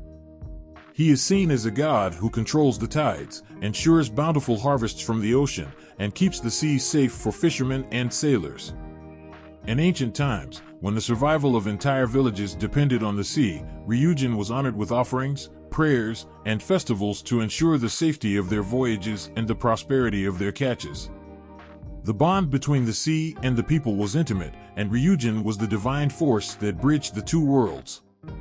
One of the most prominent symbols of Ryujin in Japanese culture is his association with the ebb and flow of the tides. The tides themselves, the rising and falling waters, are seen as a manifestation of Ryujin's will. When the tide is high, it is said that Ryujin is in a good mood, and when the tide is low, he is displeased. This simple yet profound understanding of the tides as an expression of divine power shows how Ryujin's role extends beyond myth into the everyday lives of the people. Sailors would carefully study the tides, understanding that Ryujin's favor or wrath could determine the success or failure of their journeys. The dragon god, in his majesty, was seen as a constant presence, always watching over the people from beneath the surface of the sea. Temples and shrines dedicated to Ryujin can be found in coastal areas, particularly in places where fishing and maritime trade were central to the community. One such notable shrine is the Ryujin Shrine in the coastal city of Anjuku in Chiba Prefecture. It is believed that this shrine has been dedicated to Ryujin for centuries, serving as a place where fishermen and seafarers would pray for safe voyages and good fortune. The rituals performed at these shrines often involved the offering of fish, seaweed, and other oceanic treasures, symbolizing the deep respect and gratitude that the people felt for the sea and its god. Ryujin's power over the sea was not just an abstract force, it was something that could be called upon directly through ritual and prayer, seeking his protection and blessings. In Japanese art, Ryujin is often depicted as a majestic and fearsome dragon, his body coiling and twisting through the waves. These images, rich in symbolism, convey his role as both a creator and a destroyer. As a god of the sea, Ryujin has the power to bring forth the bounty of the ocean, abundant fish, calm seas, and good weather for ships. But he also represents the uncontrollable nature of the ocean, storms, tidal waves, and shipwrecks. This duality, the balance between creation and destruction, is a central aspect of Ryujin's character and is often reflected in the art that portrays him. The imagery of Ryujin as a dragon, with his long, serpentine body undulating through the waters, evokes both a sense of awe and fear, a reminder of the untamable force of nature. Ryujin's role as a protector of the people extends beyond the sea. In the myth of Urashima Taro, a fisherman who saves a turtle and is taken to Ryujin's palace, Ryujin plays a key part in shaping the fate of the human world. After Urashima Taro's encounter with Ryujin, he is given a gift, a mysterious box called the Tamadabeko, that, when opened, causes a great transformation. This myth not only highlights Ryujin's direct involvement in the lives of humans, but also emphasizes his role as a keeper of secrets and the mysteries of the sea. The Tamadabeko is a powerful symbol of Ryujin's influence over time and fate, and its opening marks the passage of Urashima Taro's journey from life to death. In this way, Ryujin is not just a guardian of the oceans, but also a divine force that connects the mortal world to the supernatural. In addition to being a god of the sea, Ryujin is also a symbol of the spiritual connection between nature and humanity. The water that sustains life is sacred, and Ryujin's presence in Japanese culture reinforces the idea that the natural world is governed by divine forces. Water, in all its forms, from rivers and lakes to the vast ocean, is a source of both life and death, and Ryujin's control over it symbolizes the interconnectedness of all things. His kingdom beneath the waves is a reminder that there are forces beyond human comprehension, and that the natural world is not merely a resource to be exploited but a powerful, living entity to be revered and respected. Ryujin's influence extends into Japanese festivals as well. In many coastal towns, there are annual events dedicated to Ryujin, where people gather to honor him and celebrate the bounty of the sea. These festivals often involve processions, prayers, and dances that mimic the movement of waves, symbolizing the eternal relationship between the people and the ocean. The celebration of Ryujin is not just about the past, it is a living tradition, a way for the people to reaffirm their connection to the sea and to the god who governs it. In the modern era, Ryujin's legacy lives on in the hearts of those who live by the sea. His power over the tides, his role as a protector of fishermen and sailors, and his symbolism as a force of nature all remain deeply ingrained in Japanese culture. Ryujin is more than just a myth, he is a reflection of the sacred relationship between humanity and the natural world, a relationship built on respect, awe, and reverence for the forces that shape our lives. In the heart of ancient Slavic folklore, amidst the shadows of towering forests and the mist of endless rivers, there exists a creature of pure terror. A beast with not one, not two, but three heads, each more fearsome than the last. This creature is Zmey Gorynych, the three-headed dragon who strikes fear into the hearts of all who dare speak its name. The air is thick with the scent of burning forests, the earth trembles with every roar, and the sky darkens as if mourning the very existence of this monstrous creature. Zmey Gorynych, with its mighty wings, fills the heavens with darkness as it soars above villages, laying waste to everything in its path. Each head of the beast is an embodiment of chaos and destruction, capable of breathing fire and unleashing devastation on a scale unimaginable. Each of Zmey Gorynich's heads has its own personality, its own desires, and its own evil intentions. The first head is the most vicious, a serpent-like visage with glowing eyes that burn with malice.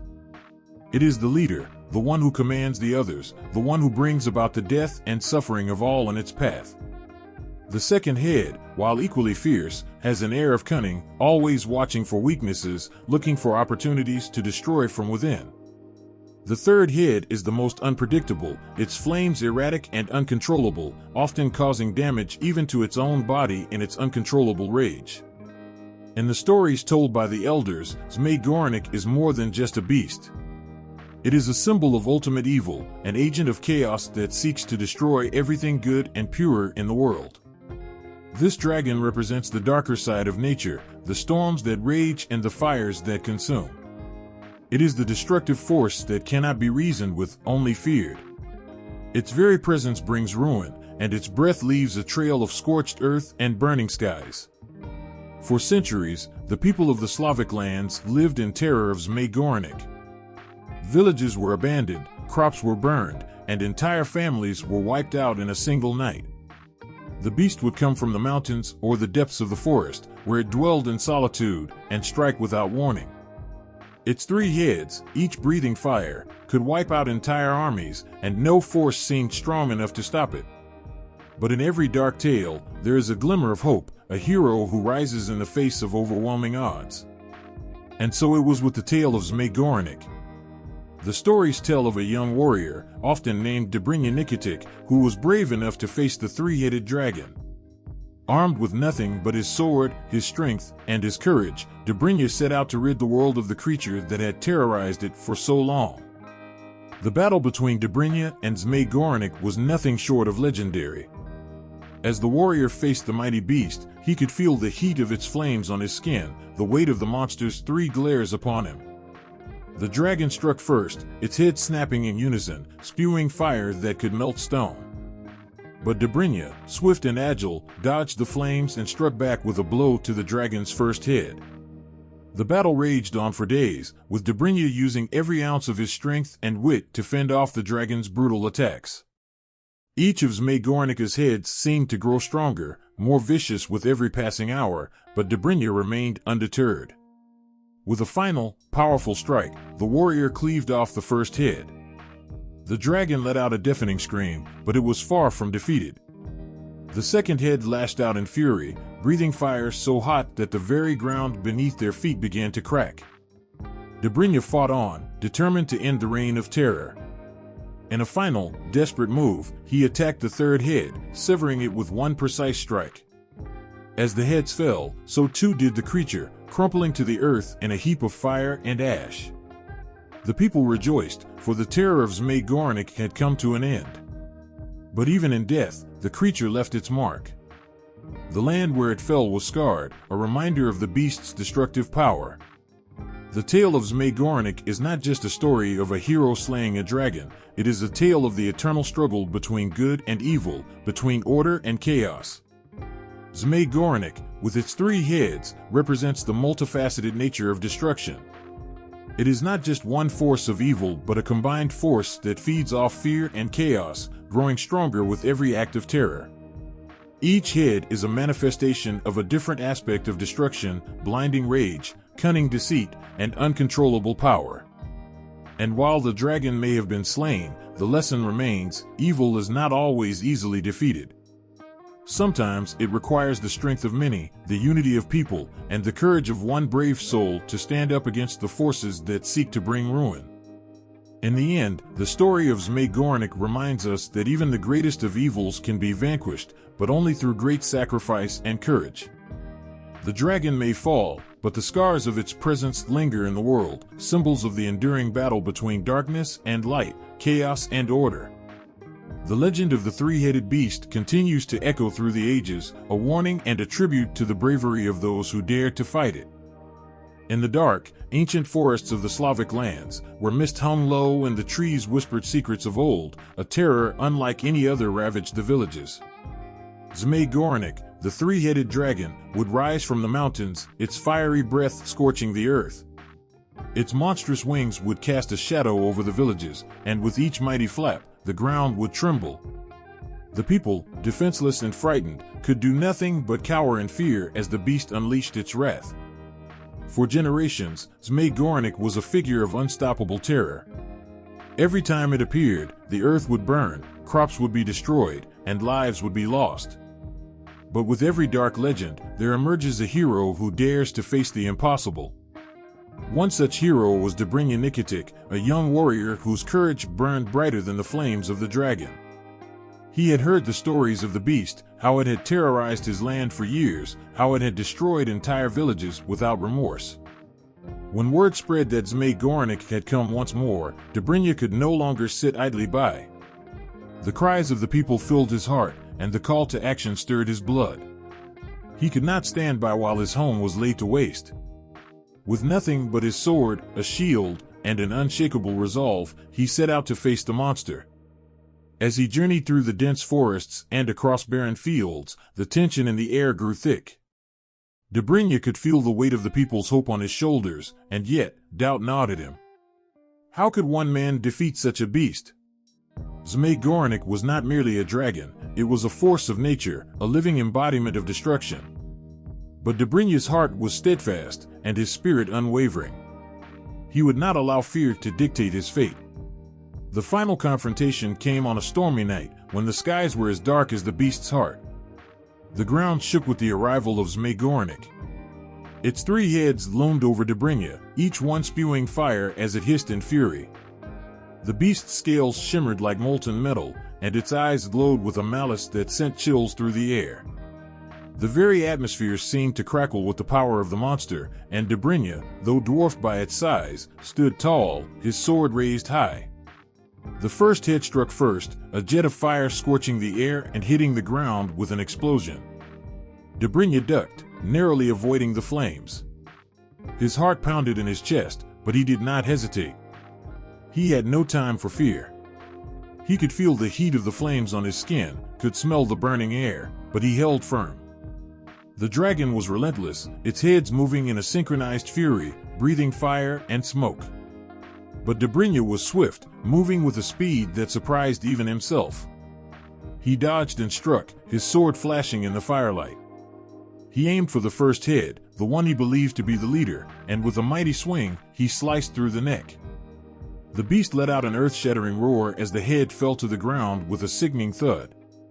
But Zmey Gorynych was far from finished. The second head, eyes narrowed with rage, lashed out, its fiery breath so intense that it left a trail of scorched earth in its wake. The heat was unbearable, but Zmey pressed on, his every move calculated, his every step bringing him closer to victory. The third head was the wildest, unpredictable in its fury. Flames danced from its mouth in erratic bursts, threatening to engulf everything in its path. Zmey knew that to defeat the dragon, he had to be precise, to end the beast's reign of terror once and for all. In a moment of intense focus, he leaped forward, his sword raised high. With a swift, powerful stroke, he severed the third head from its body. The dragon's final roar echoed through the night sky, a sound filled with rage, pain, and defeat. As the heads of Zmey Gorynych lay scattered on the ground, the dragon's body crumpled, its massive form collapsing like a fallen mountain. The flame ceased, the air cleared, and for the first time in years, the land was still. Zmey stood victorious, his sword dripping with the blood of the beast, but he did not celebrate. He knew the price of victory was high, and the battle had taken everything from him. The fight had been brutal, and the weight of the monster's destruction still hung in the air. But the people would be safe now. Dobrynia's victory was not just the defeat of a dragon, it was the defeat of fear itself. It was a triumph of courage over chaos, of hope over despair. His name would be etched into the legends of his people, his story passed down through generations as a reminder that even the greatest evils can be overcome. But the battle against Zmey Gorynych was not the only one. The stories told of other warriors who fought bravely against the beast. Each tale was different, each hero unique, but the themes were the same: bravery in the face of overwhelming odds, sacrifice in the name of the greater good. The heroes of these battles were not merely warriors, they were symbols of the strength that lies within every person, the strength to stand up against the darkest forces and fight for a brighter tomorrow. The legacy of these heroic battles lives on, not just in the stories, but in the hearts of those who hear them. For the battle against Zmey Gorynych is a battle that is not confined to myth, it is a battle that takes place within each of us. Every day, we face our own dragons, our own fears, struggles, and challenges, and we must decide whether we will rise to meet them, as Dobrynia did, or whether we will let them defeat us. The true power of the heroic battles against Zmey Gorynych lies not in the victory over the beast, but in the courage it inspires in those who hear the tale. In the windswept plains of ancient myth, where the skies stretched endlessly above and the earth below whispered secrets of forgotten times, there was a god who commanded both the winds and the flow of knowledge. His name was revered and feared in equal measure. He was not just a deity of power, but of wisdom, mystery, and the very breath of life itself. This god, known in many cultures as a being who shaped the storms and carried the whispers of the universe, was an eternal keeper of secrets. He was the god who guided the wind's path, from the smallest breeze that rustled the leaves to the raging storm that could tear down mountains. Yet, it wasn't just the power of the wind that made him formidable, it was his domain over knowledge, the understanding of the world's deepest truths, those truths that were often too heavy for mere mortals to bear. For centuries, stories were told of how the god's breath could change the course of rivers, shape the very land, and even bring forth the knowledge that shaped civilizations.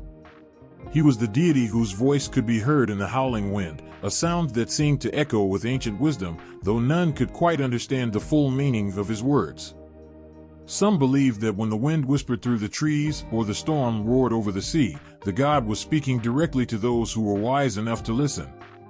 To the people, he was not just a god of destruction or creation, he was the force behind every discovery, every thought that brought humanity closer to enlightenment. But this knowledge came with a price.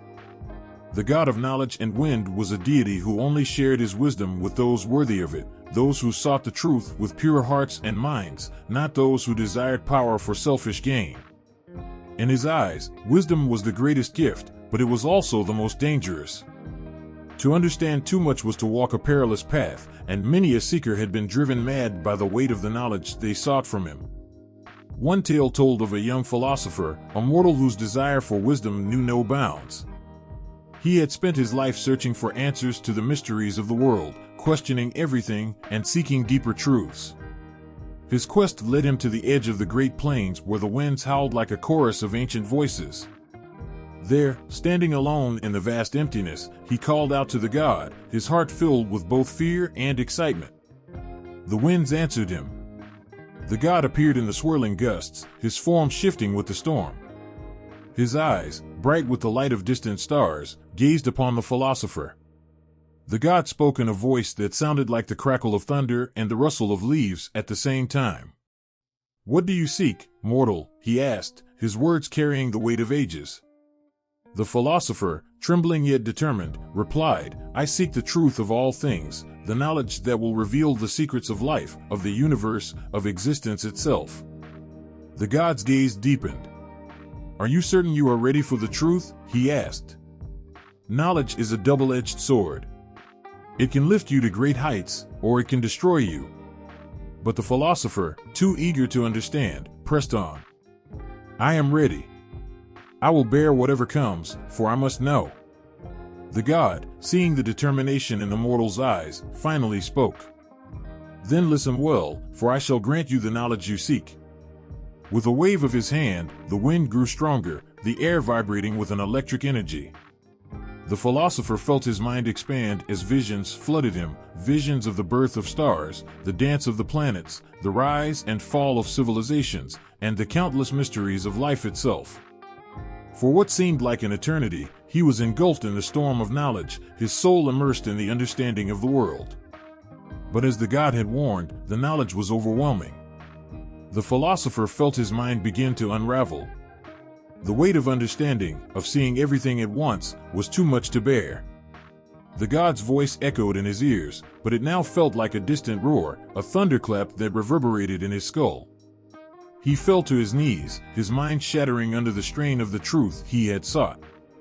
In his desperation, he called out to the god for release, but the winds grew fierce, and the god's form began to fade into the storm. The philosopher's cries were lost in the howling gale.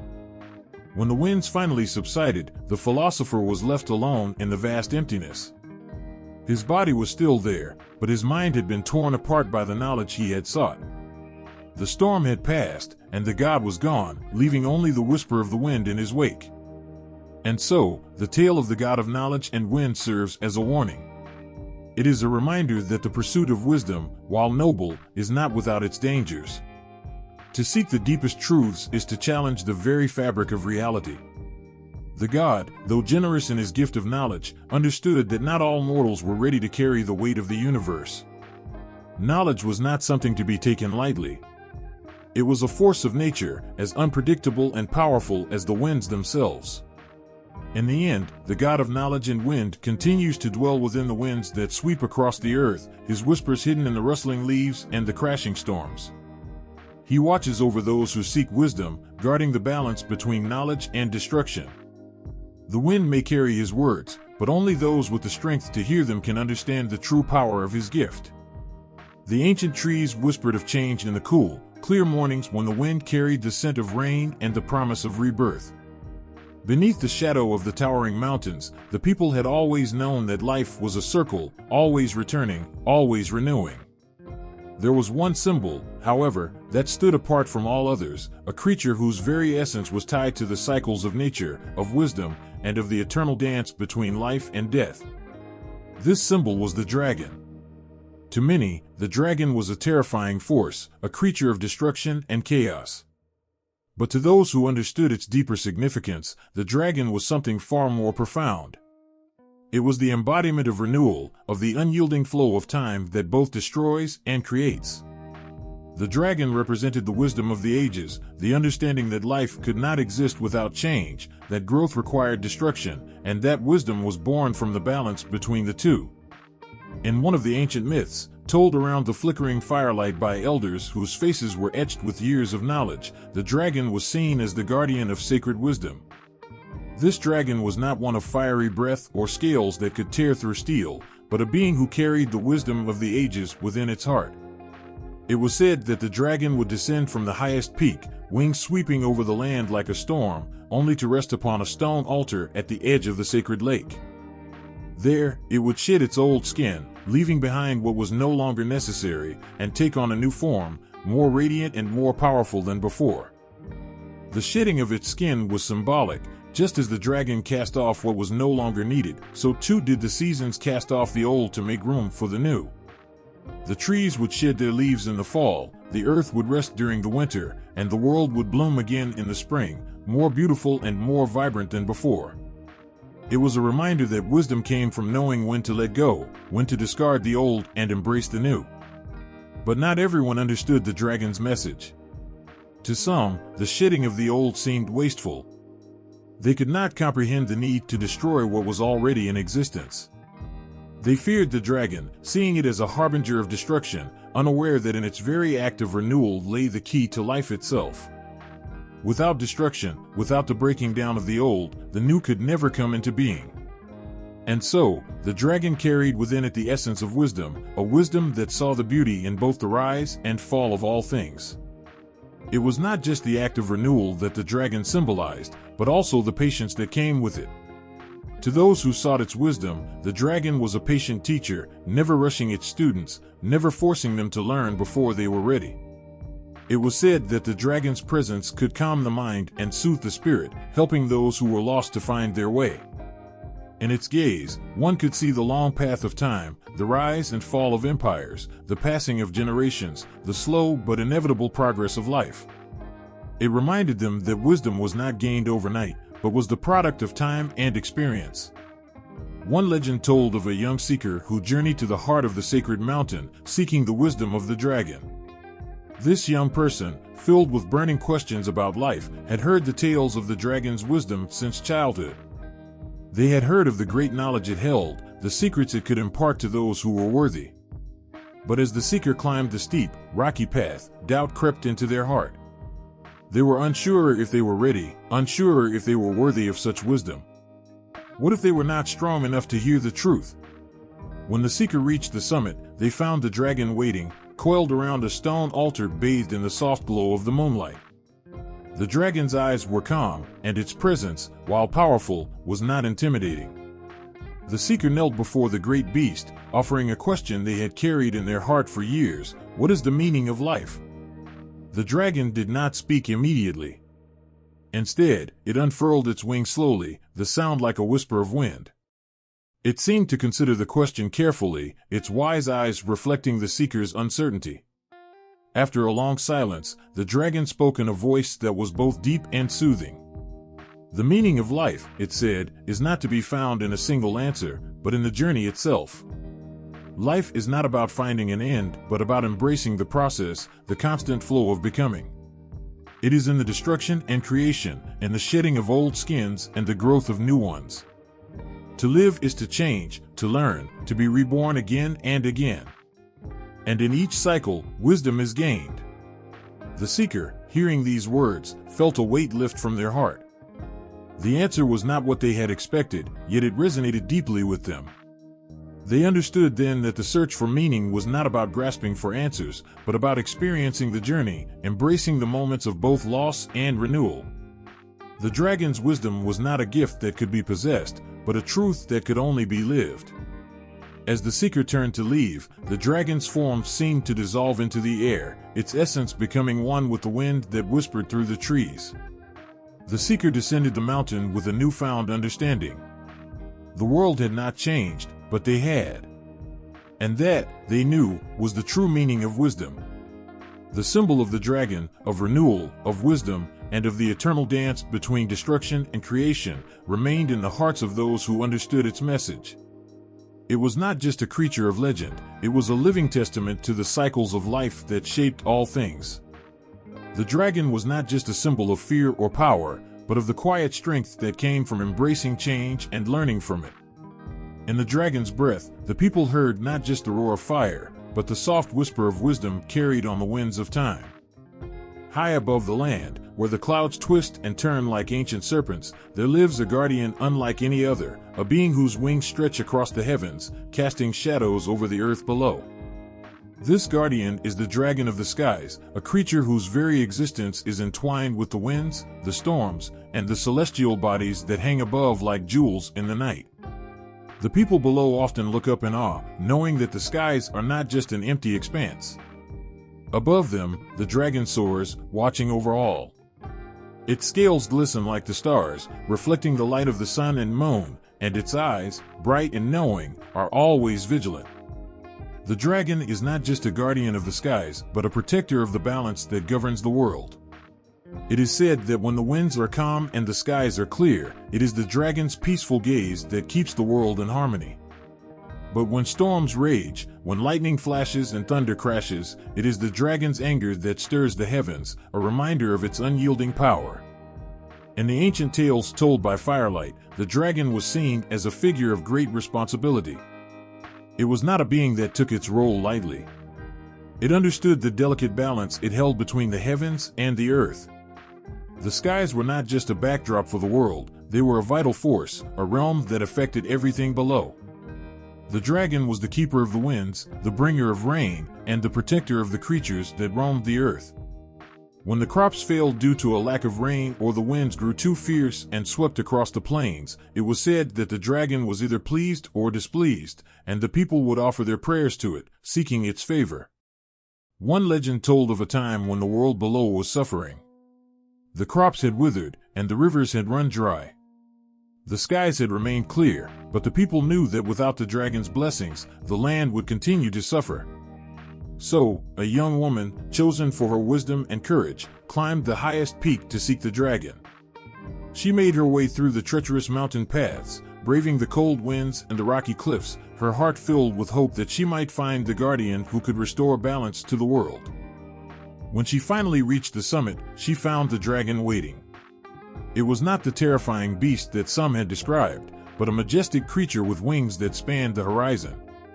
Its eyes were ancient, filled with the knowledge of eons, and its presence radiated an energy that seemed to fill the entire sky. The woman knelt before the dragon, her voice steady but filled with reverence. "Great guardian of the skies," she said, "the earth below is suffering. The people are hungry, and the rivers are dry. We ask for your mercy. We ask for rain." The dragon regarded her silently, its eyes filled with an emotion that was hard to read. It was neither kind nor cruel, but rather a reflection of the world itself, both beautiful and unforgiving. The wind howled around them, as if in response to the plea.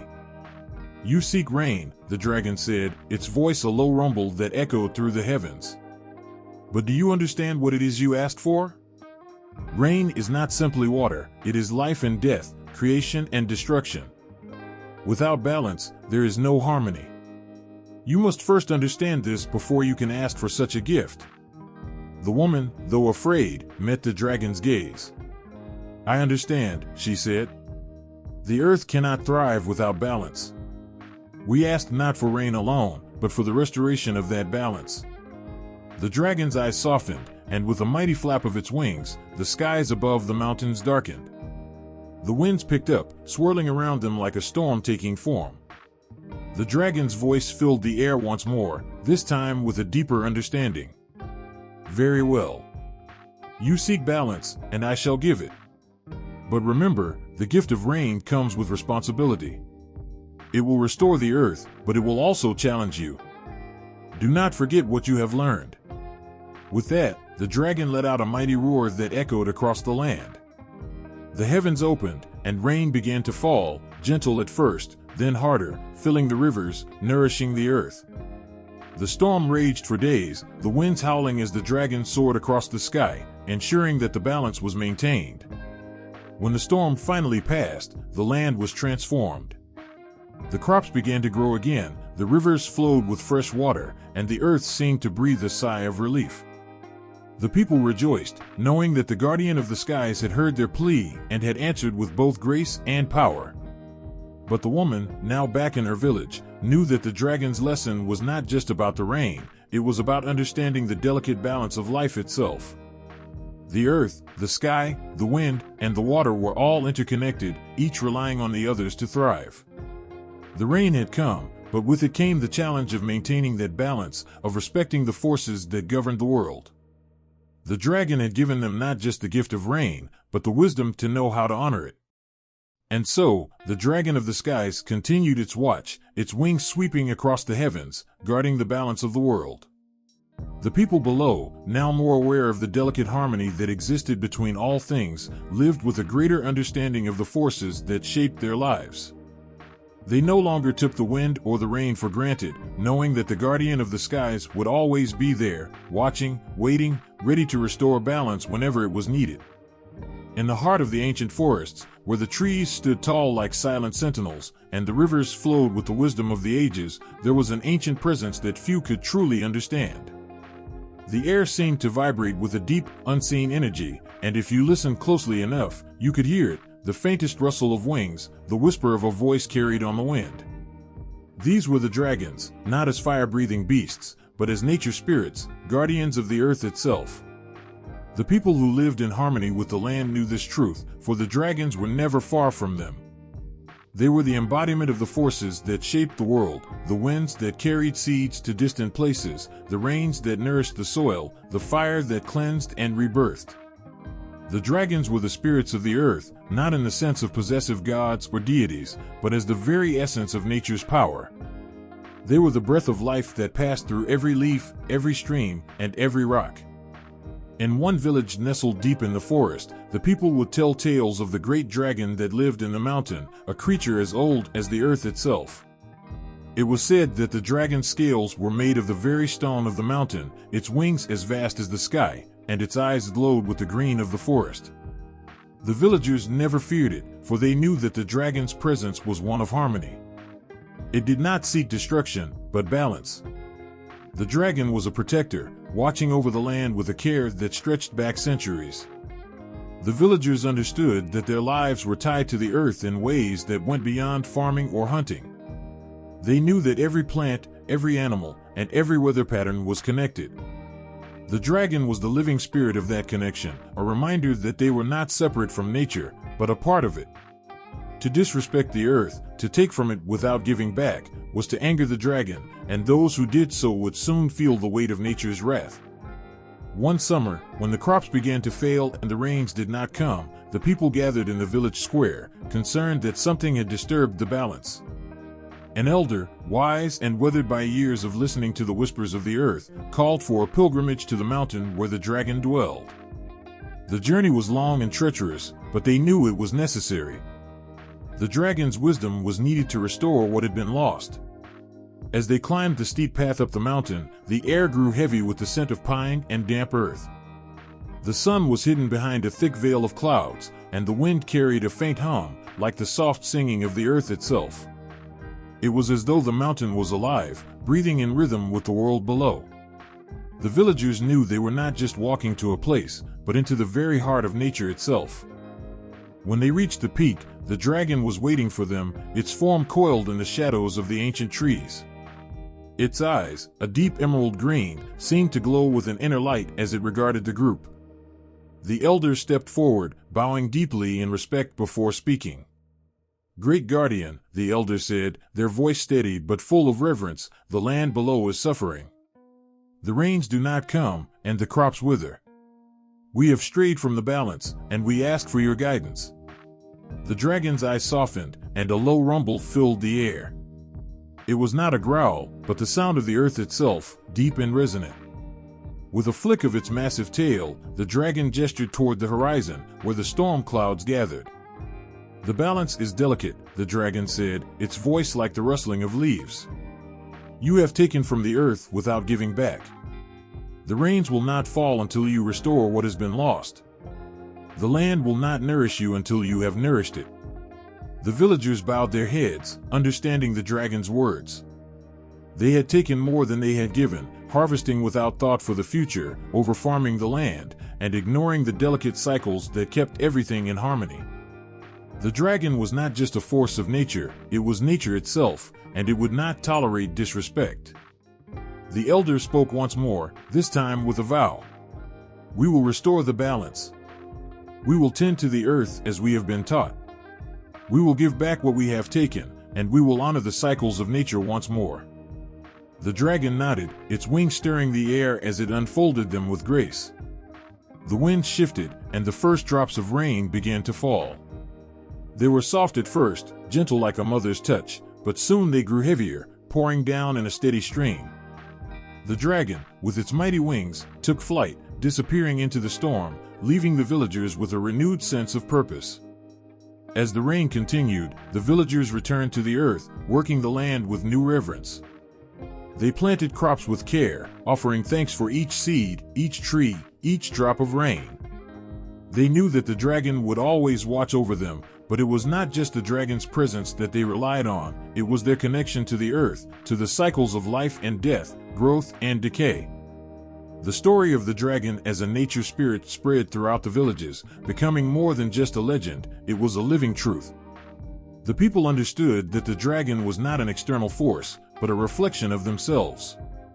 They were part of the land, part of the sky, part of the winds and the storms.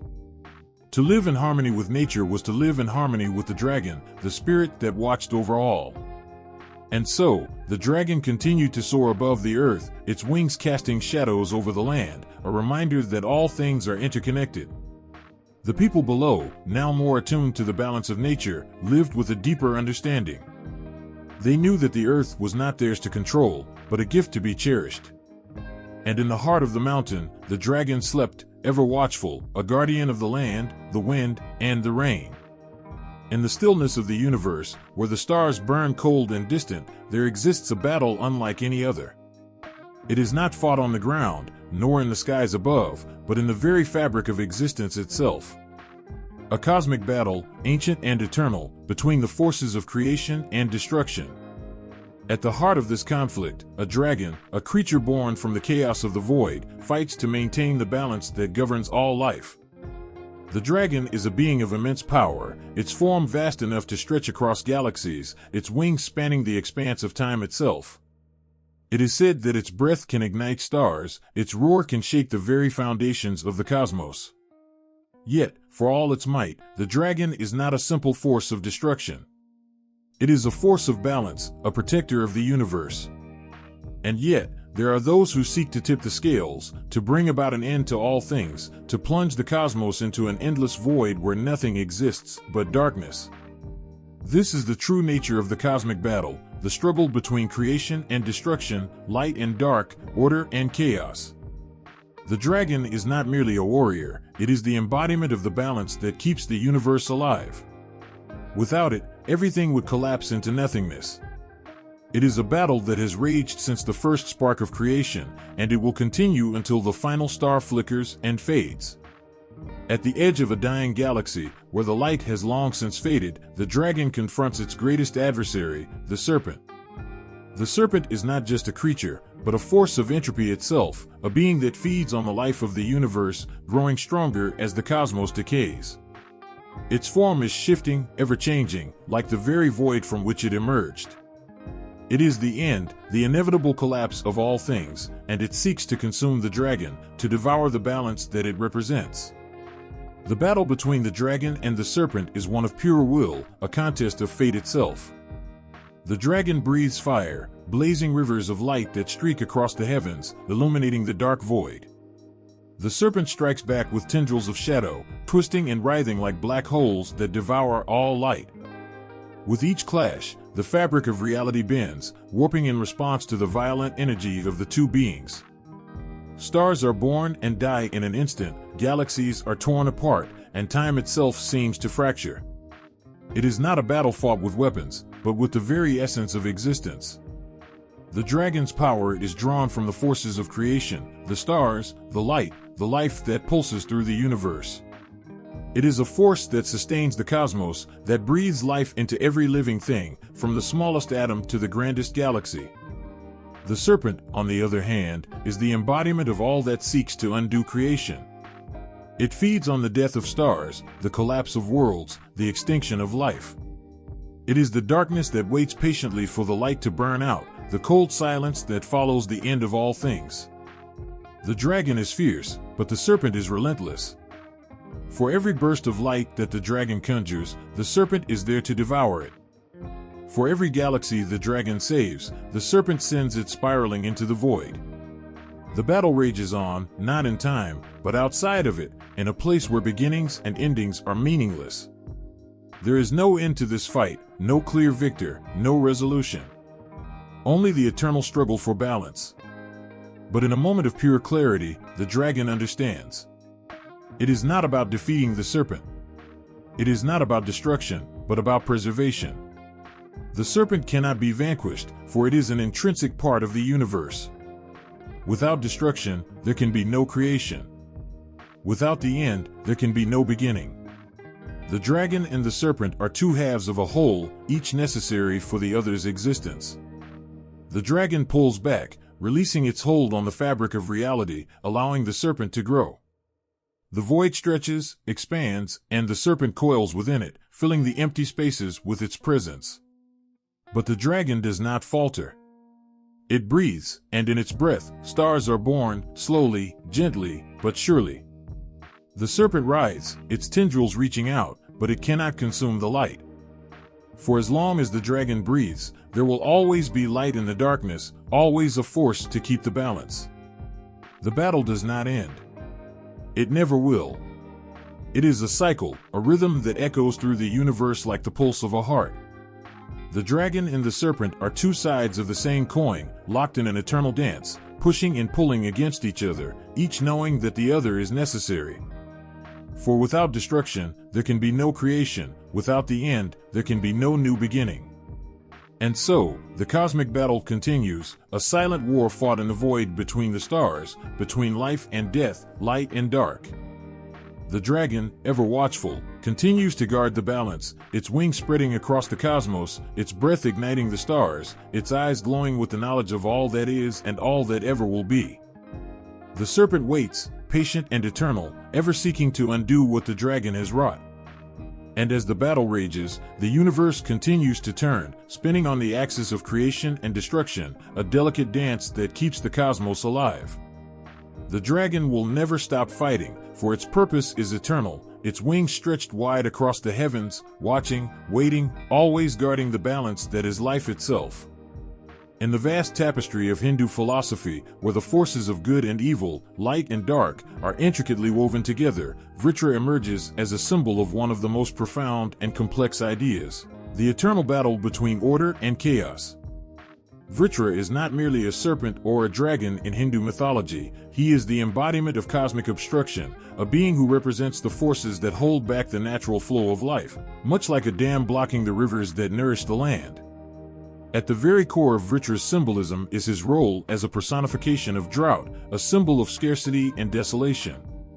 In the ancient texts, Vritra's body coils around the waters of the world, trapping them in a cosmic prison, preventing the rains from falling, and bringing famine to the land. The earth, deprived of water, withers, and the balance of life is disrupted. It is a state of imbalance where the forces of creation, symbolized by the gods, are stifled by Vritra's chaotic reign. But Vritra's role in Hindu philosophy extends beyond just his destructive nature. His existence is essential to understanding the concept of dharma, cosmic law, and adharma, chaos or disorder. Vritra's very presence in the world reflects the philosophical principle that for creation to flourish, destruction is a necessary part of the cycle. He is the cosmic obstruction that must be vanquished for the waters of life to flow again, representing the obstacles that each soul must overcome in their pursuit of enlightenment and divine order. The battle between Vritra and the thunder god Indra, one of the most significant mythological events in Hinduism, becomes a spiritual metaphor. Indra, who wields the mighty Vajra, thunderbolt, faces Vritra in a climactic confrontation. Vritra's power lies in his ability to hold the waters back, but his true strength comes from his embodiment of ignorance and illusion. His form is not just that of a serpent, it represents the darkness and confusion that cloud the human mind, preventing the light of wisdom from shining through. Indra, the god of storms and warfare, represents the force of righteousness and the cosmic will that restores order to the universe. His battle against Vritra is not just a physical confrontation but an ideological one. Indra must fight through illusion, breaking the dam of ignorance that holds back the flow of truth. In this battle, the waters represent knowledge and enlightenment, and Vritra is the ignorance that must be destroyed for the soul to awaken and understand its place in the cosmic order. The battle itself is fierce, and the imagery of Indra's thunderbolt splitting the serpent's body is a vivid representation of the power of truth and knowledge overcoming ignorance and illusion. Vritra, in his final moments, realizes his role in the greater cosmic plan, that his purpose was never to exist without end, but to serve as the force that allows the heroism of Indra to shine. His defeat is not merely an act of destruction, it is an act of liberation, where the universe is freed from the clutches of stagnation, and the rains, symbolic of spiritual wisdom, once again flood the earth. In Hindu philosophy, Vritra's defeat is an allegory for the journey of the soul. The human condition is fraught with obstacles, much like Vritra's cosmic blockade. These obstacles come in many forms: ignorance, attachment, and desire. To attain liberation, the soul must confront these forces, much as Indra confronts Vritra, and break through the barriers that prevent the free flow of wisdom and peace. In this sense, Vritra is a necessary part of the spiritual process. Without the challenge he presents, there would be no opportunity for growth, no catalyst for transformation. Vritra's role also sheds light on the cyclical nature of existence in Hindu philosophy. The creation of the universe, the preservation of life, and the eventual destruction and rebirth of the cosmos are all part of a divine cycle. Vritra, in his role as the cosmic enemy, is not evil in a traditional sense. Rather, he is an integral force in the great cosmic dance. Just as the destructive aspect of the divine, embodied by the god Shiva in his role as Mahakala, the time destroyer, makes space for new creation, Vritra's blockage of the waters allows for the birth of new possibilities when overcome. Through the lens of Hindu philosophy, the defeat of Vritra also illuminates the power of the Vajra, the thunderbolt. In its essence, the Vajra is not just a weapon of destruction but a tool of spiritual insight, a force that pierces through the veil of illusion and reveals the truth.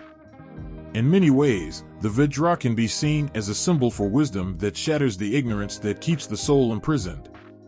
Indra's victory over Vritra is thus a metaphor for the soul's eventual triumph over the illusions of the material world and the realization of ultimate truth. The mythology surrounding Vritra teaches that chaos, while seemingly destructive, is a natural force that drives growth. In facing challenges and confronting obstacles, individuals grow stronger, wiser, and more attuned to the forces that shape the universe. Like the seasonal rains that come only after the thunderstorm, enlightenment follows the struggle.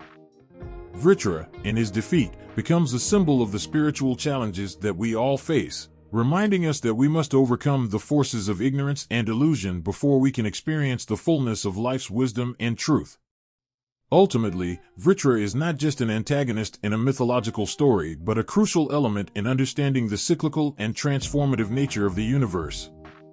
His role underscores the Hindu belief that creation and destruction are inseparable, two sides of the same coin that work together to maintain the balance of the cosmos. The defeat of Vritra is a victory not just for the gods, but for every soul striving to transcend the limitations of the material world and reach toward the light of divine wisdom. In the frozen lands of ancient Norse mythology, where gods and giants waged wars and the realms of existence were intertwined in a cosmic dance, there exists a creature of such power and magnitude that its very existence shapes the fate of the world. Jormungandr, the world serpent, coils around the earth, a vast, monstrous being whose origins are as mysterious as the universe itself. To understand how Jormungandr came to encircle the world, one must look to the roots of creation, to the primordial forces that shaped existence in the very beginning. Jormungandr's birth is not the story of a simple creature. It is a tale of prophecy, chaos, and the unraveling of fate. He is the child of Loki, the trickster god, and Angerboa, a giantess whose name means she who brings sorrow. From the very start, Jormungandr's destiny was sealed in darkness and conflict, for he was born at a time when the gods were locked in a battle against the forces of chaos. His siblings were no less fated, the wolf Fenrir, who would one day devour Odin, and Hel, the ruler of the land of the dead. Together, they represented the looming shadow of Ragnarok, the end of days. Jormungandra's size and power grew rapidly, even by the standards of the mighty creatures that roamed the ancient world. His form, a serpentine monstrosity, spanned the vast reaches of the seas. As he grew, the gods began to fear the threat he represented. His presence was a reminder of the chaos that ran rampant in the world, the primal forces that refused to be tamed by the gods of Asgard. The gods, in their wisdom and fear, decided that Jormungandr was too dangerous to be allowed to roam free. Odin, the All-Father, took it upon himself to banish the serpent to the depths of the great ocean that surrounded Midgard, the world of men. Here, he would be trapped, a prisoner of the waters, with no way to escape his bonds. But Jormungandr, unlike his siblings, did not die in exile. Instead, he grew. And as he grew, he began to understand the world around him in a way that only a being of such power could. The seas became his domain, and he learned to swim through the currents with the ease of a predator. The oceans themselves seemed to bend to his will, and with each passing year, his size expanded. The serpent grew so large that he could encircle the entire world, his body wrapping around Midgard, his tail meeting his own head in a never-ending loop. Jormungandra's encirclement of the earth was not just a physical act. It was a symbol of the balance of forces that governed the universe. He was the force of chaos that held the world together, even as he threatened to tear it apart. In his coils, the land was both protected and trapped. His body became the boundaries between the realms, the oceans the wall between the gods and the humans. The serpent was both a keeper and a prisoner, forever bound by the very forces that gave him life. The snake's encircling of the earth was also a sign of the interconnectedness of all things. From the moment Jormungandr was cast into the ocean, he became tied to the fate of the world. As he grew, so too did the tension between him and the gods. His mere existence was a reminder of the destruction that awaited at the end of time. Ragnarok, the prophesied twilight of the gods, was drawing nearer, and Jormungandr's role in it was already written in the stars. The world serpent, coiled tightly around the earth, was destined to break free at the moment of Ragnarok. The ancient prophecies spoke of a time when Jormungandr would release himself from his watery prison, his body uncoiling and rising from the depths, causing the seas to roar and the land to tremble.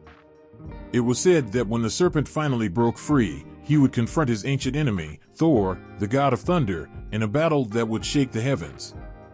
The clash between the two would be the final act in the great drama of existence, and it was said that both would fall, the serpent sinking back into the waters and Thor succumbing to the venomous bite that would kill him. But until that fated moment arrived, Jormungandr remained bound to the earth, his vast body coiled in a tight embrace around the world, his presence felt in the crashing waves and the rolling tides. The oceans, which he had claimed as his own, became the very veins of the world, carrying the essence of life and death alike. The serpent, in his imprisonment, was a reminder of the impermanence of all things, of the great cycles that governed existence. The oceans, endless and unknowable, were his kingdom, and yet, his fate was tied to the gods and to the very fate of the world. The story of Jormungandr's origins is one of inevitability. From the moment of his birth, he was doomed to play a role in the world's destruction and rebirth. The gods could banish him, they could imprison him in the depths of the sea, but they could not escape the fact that the forces of chaos and creation were inseparable. The serpent was part of the world, as much a part of its life and death as the gods themselves. He was the keeper of the oceans, the embodiment of the forces that both nurtured and destroyed.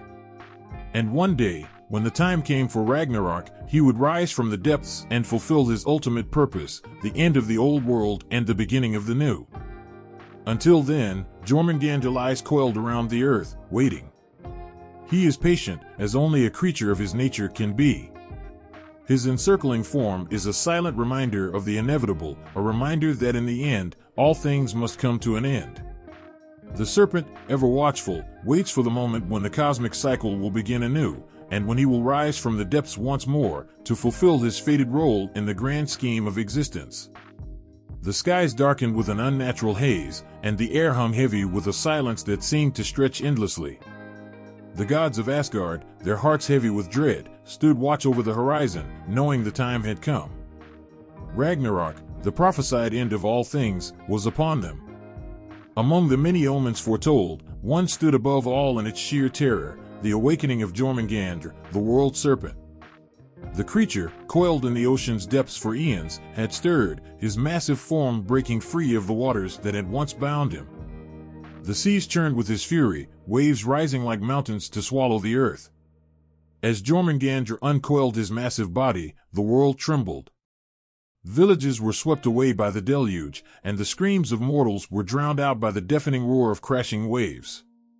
His scales, dark as storm clouds, glistened in the flashes of lightning that tore across the heavens. His eyes, ancient and malevolent, burned with a fiery intensity, reflecting an unrelenting hunger for destruction. This was the moment he had waited for, the moment his existence had been building toward since the day Odin cast him into the sea. On the battlefield of Vigrid, where the final confrontation was destined to unfold, Thor tightened his grip on Mjolnir, his legendary hammer. The god of thunder, known for his might and courage, was no stranger to combat, but even he could feel the weight of the task before him. Jormungandr was no ordinary foe. This was a battle written in prophecy, etched into the very fabric of the cosmos. The serpent was Thor's nemesis, the embodiment of chaos and destruction, and their clash would decide the fate of the world. Jormungandr rose from the ocean, his immense body towering over the battlefield. His breath, thick with venom, poisoned the very air, wilting the grass and turning the soil black. The gods and their allies faltered, overwhelmed by the sheer magnitude of the creature before them. Yet Thor stood firm, his eyes locked on the serpent, his resolve unshaken. He knew this battle was his alone to fight. The prophecies had spoken of their confrontation, of the thunder god facing the world serpent in a duel that would shake the 9 realms to their core. The clash between Thor and Jormungandr was a spectacle of unparalleled ferocity. Thor, with the strength of 100 warriors, charged forward, hurling Mjolnir with unerring precision. The hammer struck Jormungandr's scales with a force that could shatter mountains, and the serpent recoiled, his roar reverberating across the heavens. But Jormungandr was not so easily defeated. He lashed out with his massive tail, sweeping away entire forests and sending shockwaves that cracked the earth beneath Thor's feet. The battle raged on, each strike of Mjolnir met with a counterattack from the serpent. Thor fought with unrelenting determination, his every movement a testament to his unparalleled skill and strength. Jormungandr, for his part, was a force of nature, his every motion an expression of chaos and destruction. The battlefield became a wasteland, the earth scorched and broken by the fury of their combat. Despite Thor's might, Jormungandr's venomous breath began to take its toll. The toxic fumes filled the air, seeping into Thor's lungs and sapping his strength. The thunder god's movements grew slower, his breaths more labored, but he refused to falter. Summoning the last reserves of his strength, Thor delivered a final, devastating blow with Mjolnir, striking Jormungandr with such force that the serpent was hurled back, his massive body collapsing into the sea. Jormungandr lay still, his enormous form lifeless, the ocean waves lapping at his scales. Thor had done the impossible, he had slain the world serpent. But the victory came at a terrible cost. The venom that had filled the air had seeped deep into Thor's body, and even the mighty god of thunder could not withstand its deadly effects. Staggering back from the battlefield, Thor collapsed to his knees, his strength finally giving out. He gazed toward the horizon one last time, the distant thunder echoing his name, before succumbing to the venom's embrace. The death of Thor and Jormungandr marked a turning point in Ragnarok, the twilight of the gods. The forces of chaos and order had clashed in an epic struggle, and neither emerged unscathed. The seas, once ruled by Jormungandr's coiled form, were now unbound, rising to consume the land. The sky itself seemed to mourn Thor's passing, the storm clouds weeping torrents of rain as the earth began to crumble. Yet, in this cataclysmic end, there was also the whisper of renewal. The prophecies foretold that after the destruction, a new world would rise from the ashes of the old. Jormungandr's death was not merely the end of a great serpent, it was the end of an era, paving the way for a new cycle of creation. The world serpent's role in the cosmic balance had been fulfilled, and his sacrifice, along with Thor's, ensured that life would one day begin anew. As the waters consumed the earth and the flames of Ragnarok burned the heavens, the memory of the epic battle between Thor and Jormungandr lingered. It was a tale that would be etched into the fabric of existence, a reminder of the eternal struggle between chaos and order, destruction and rebirth. And as the world faded into darkness, the echoes of their clash continued to reverberate, a testament to the indomitable spirit of those who dared to face the end of all things. The world began in silence, a boundless void of unshaped waters. There was no light, no earth, no sky, only the swirling chaos of the primordial abyss. From this eternal stillness, two forces emerged, ancient and eternal. Apsu, the god of fresh waters, and Tiamat, the goddess of salt water, came together, their union giving birth to the first gods. But as creation stirred, so too did discord, for from the harmony of their union arose the chaos of their children. The younger gods, unruly and ambitious, disrupted the quietude of their parents' domain. Their clamor was unbearable to Apsu, who, wearied by their ceaseless noise, sought to destroy them and reclaim his peace. Tiamat, though troubled by their behavior, could not bring herself to harm her offspring. But when Apsu devised his plan, it was Ea, the god of wisdom and magic, who acted first. With cunning and sorcery, Ea slew Apsu, his own progenitor, and claimed his watery domain as his throne. Tiamat's grief was a storm without end, her sorrow mingling with rage. Betrayed by her children, she became a force of vengeance. From her depths, she birthed monstrous beings, fearsome and vast, to march against the gods. Her breath gave life to serpents, dragons, and scorpion men, each more terrible than the last. Among them was Kingu, her chosen consort, whom she armed with the Tablet of Destinies, a symbol of divine authority and power. The heavens trembled as Tiamat rose, her colossal form casting shadows across the void. Her eyes blazed with fury, her voice thundered like a tempest, and the sea churned in her wake. She was the embodiment of chaos, her rage threatening to unravel creation itself. The gods, faced with her wrath, were paralyzed with fear.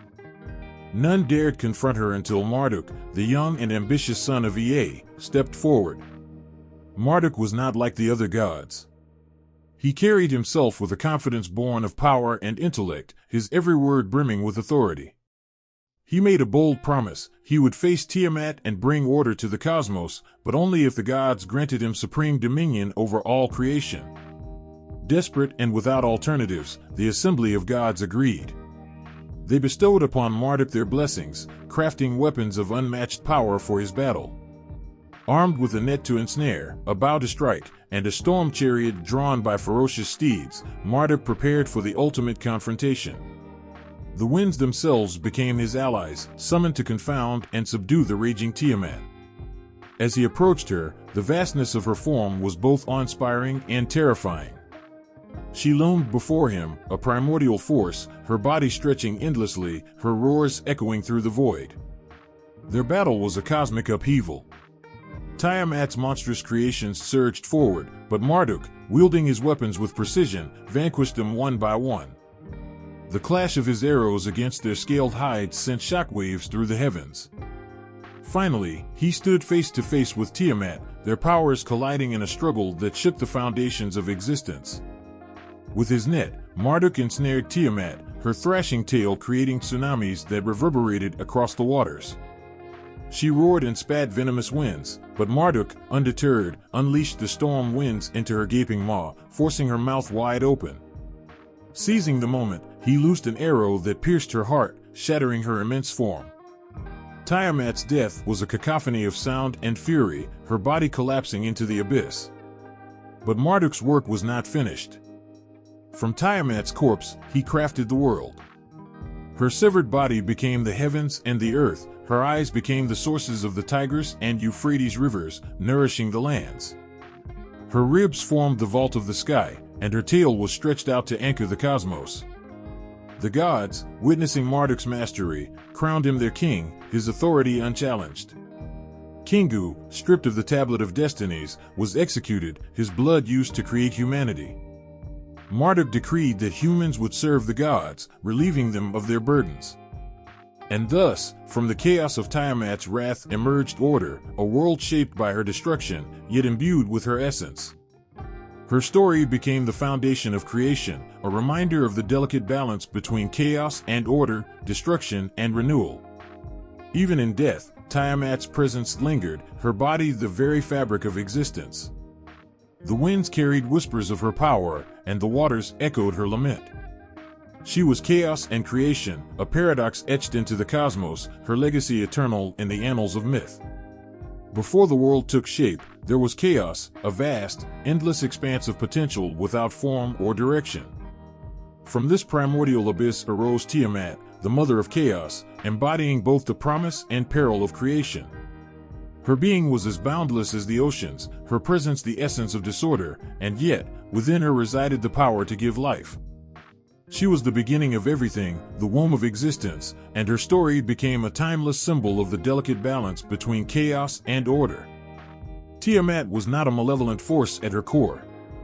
She was the saltwater, vast and infinite, cradling the seeds of the cosmos within her depths. With Apsu, the freshwater god, she birthed the first generation of gods, shaping the foundation of the divine order. Yet, as her children grew, so did their defiance. They disrupted the tranquil balance of her waters, their ambitions rippling through her being like stones cast into a still pond. The gods sought dominion over what Tiamat had birthed, daring to impose order upon the chaos she represented. When Apsu, weary of the gods' restlessness, sought to destroy them, Tiamat resisted. In that moment, she was a mother, protective and nurturing, unwilling to see her creations harmed. But Apsu's death at the hands of Ea shifted something deep within her. The betrayal, the severance of bonds that had once defined her, awakened a fury that was as primal as her waters. Chaos, once a passive state, became an active force, a tidal wave of vengeance and rebellion. Her transformation from a creator to an agent of destruction marked the duality of her nature. Tiamat's chaos was not merely the absence of order, it was a conscious defiance of it. She birthed monstrous beings from her essence, dragons with scales of fire, serpents with venomous breath, and creatures of unimaginable terror. These were not random manifestations, but deliberate creations, each embodying her wrath and her refusal to be subdued. Through them, Tiamat declared that chaos would not be tamed or erased. It was an indomitable force that demanded reverence. As the gods rallied behind Marduk to confront her, Tiamat's symbolism deepened. She became the ultimate adversary of order, a being who challenged the gods' claim to authority over creation. Her monstrous form, immense and unyielding, was a reflection of her power to both sustain and destroy. Her very presence in the myth was a reminder that chaos was not simply a problem to be solved, it was an intrinsic part of the universe, inseparable from existence itself. When Marduk struck her down, it was not a victory of good over evil but of structure over unpredictability. Her death was both an end and a beginning, for from her dismembered body, Marduk shaped the world. The heavens, the earth, the rivers, all were carved from her form, her chaos repurposed into order. Yet, even in death, she was not entirely vanquished. The world that arose from her remains carried her essence, her chaotic energy woven into the fabric of creation. Tiamat's legacy as the mother of chaos endures as a powerful metaphor. She is the tempest that births the calm, the raw potential that fuels innovation, and the disruption that precedes growth. Her chaos is not meaningless destruction but a force that challenges complacency, ensuring that creation is never static.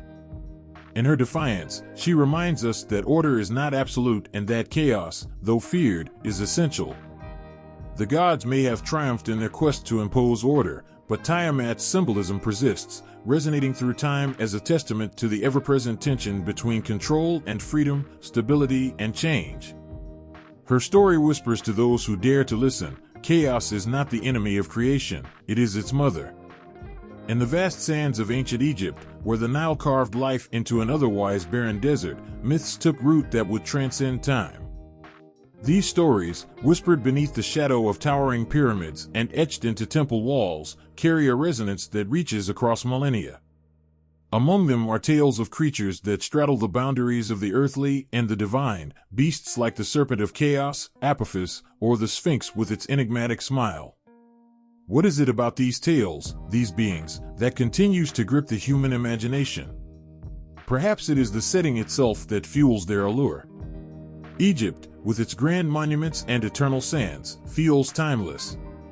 The stories born there seem to carry the weight of eternity, as though carved into the very stones that have withstood the erosion of ages.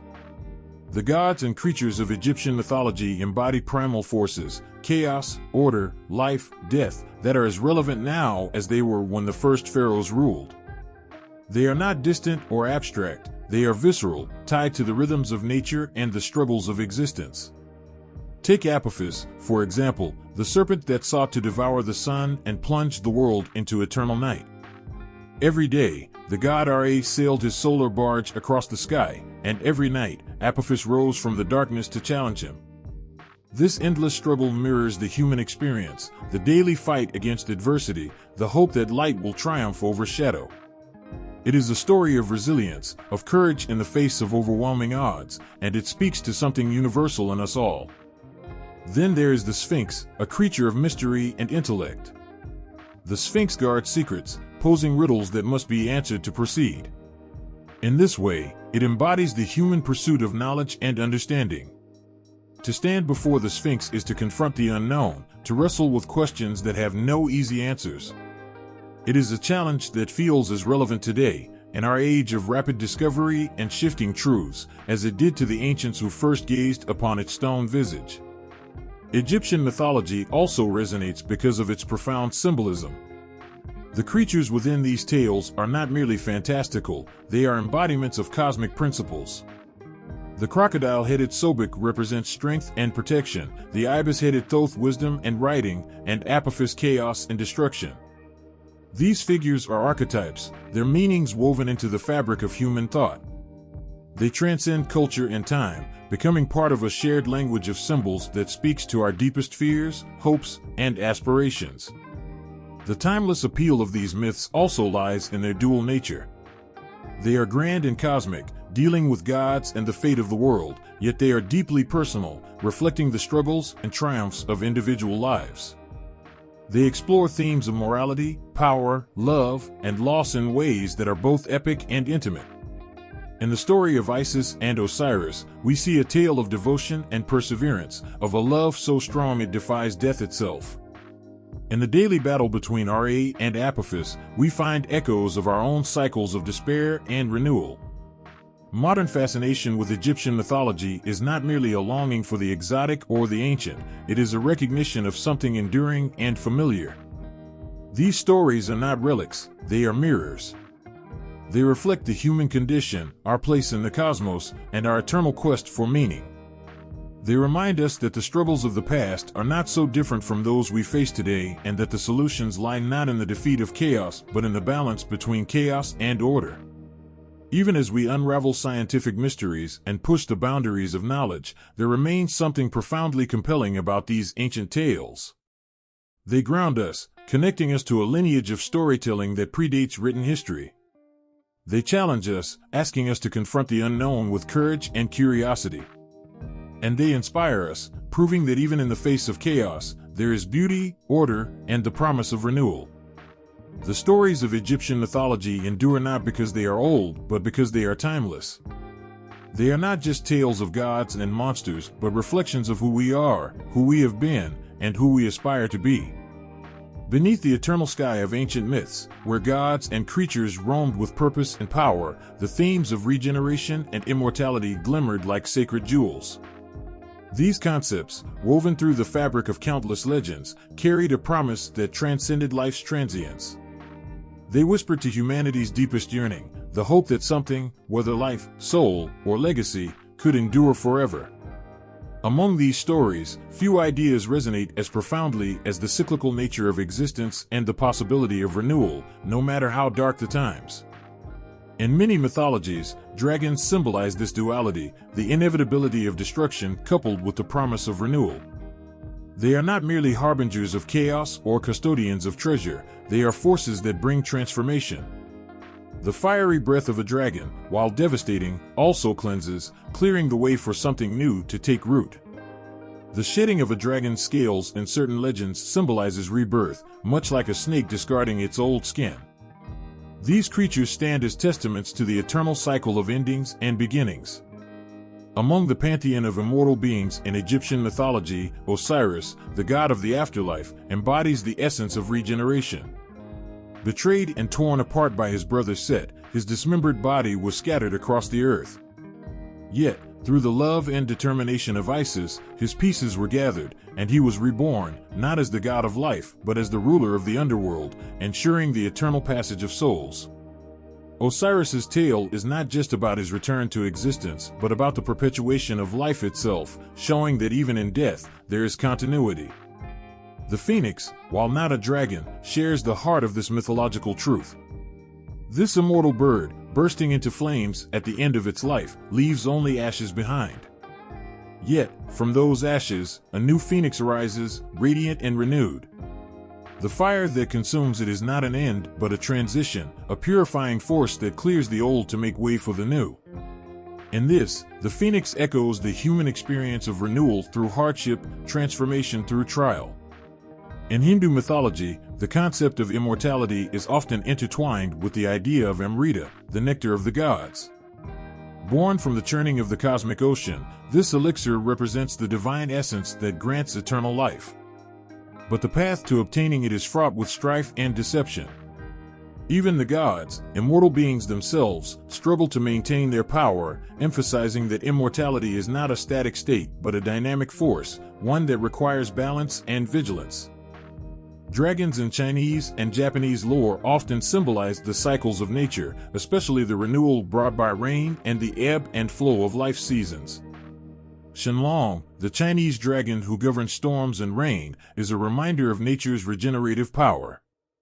The rain he brings nourishes the earth, fostering life and ensuring the cycle of growth continues. These dragons do not merely guard treasures, they are custodians of the life force itself. In the Norse myths, regeneration takes a more apocalyptic tone with the story of Ragnarok.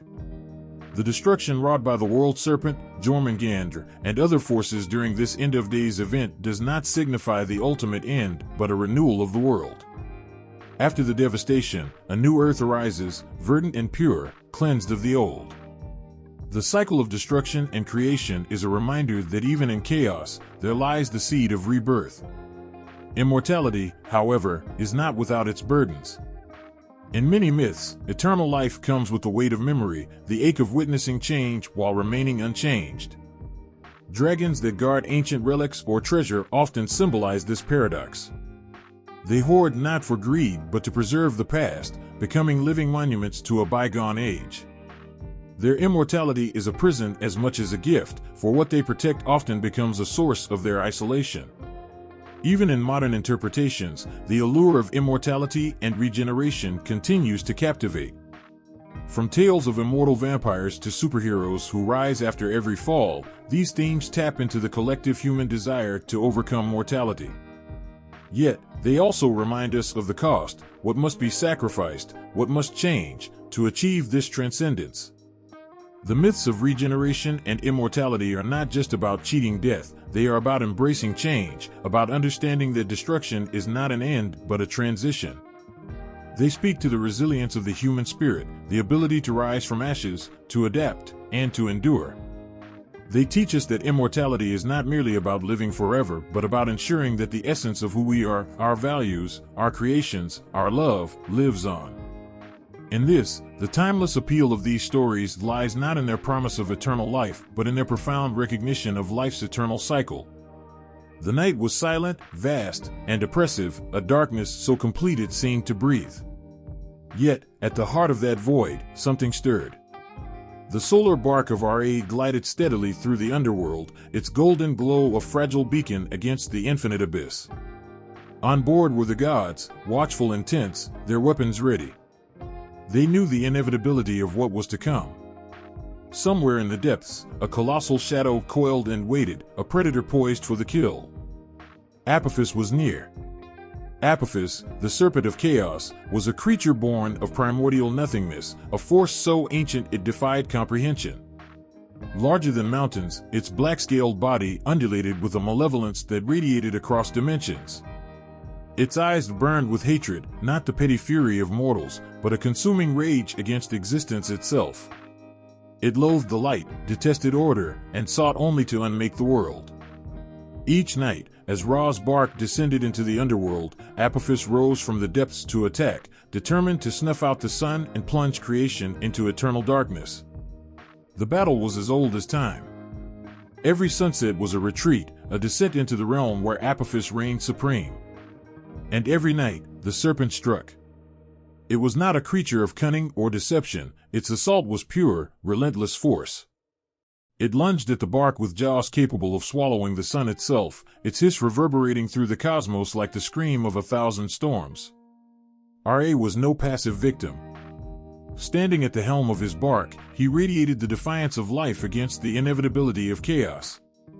His spear, forged from the very essence of light, glimmered in his grasp.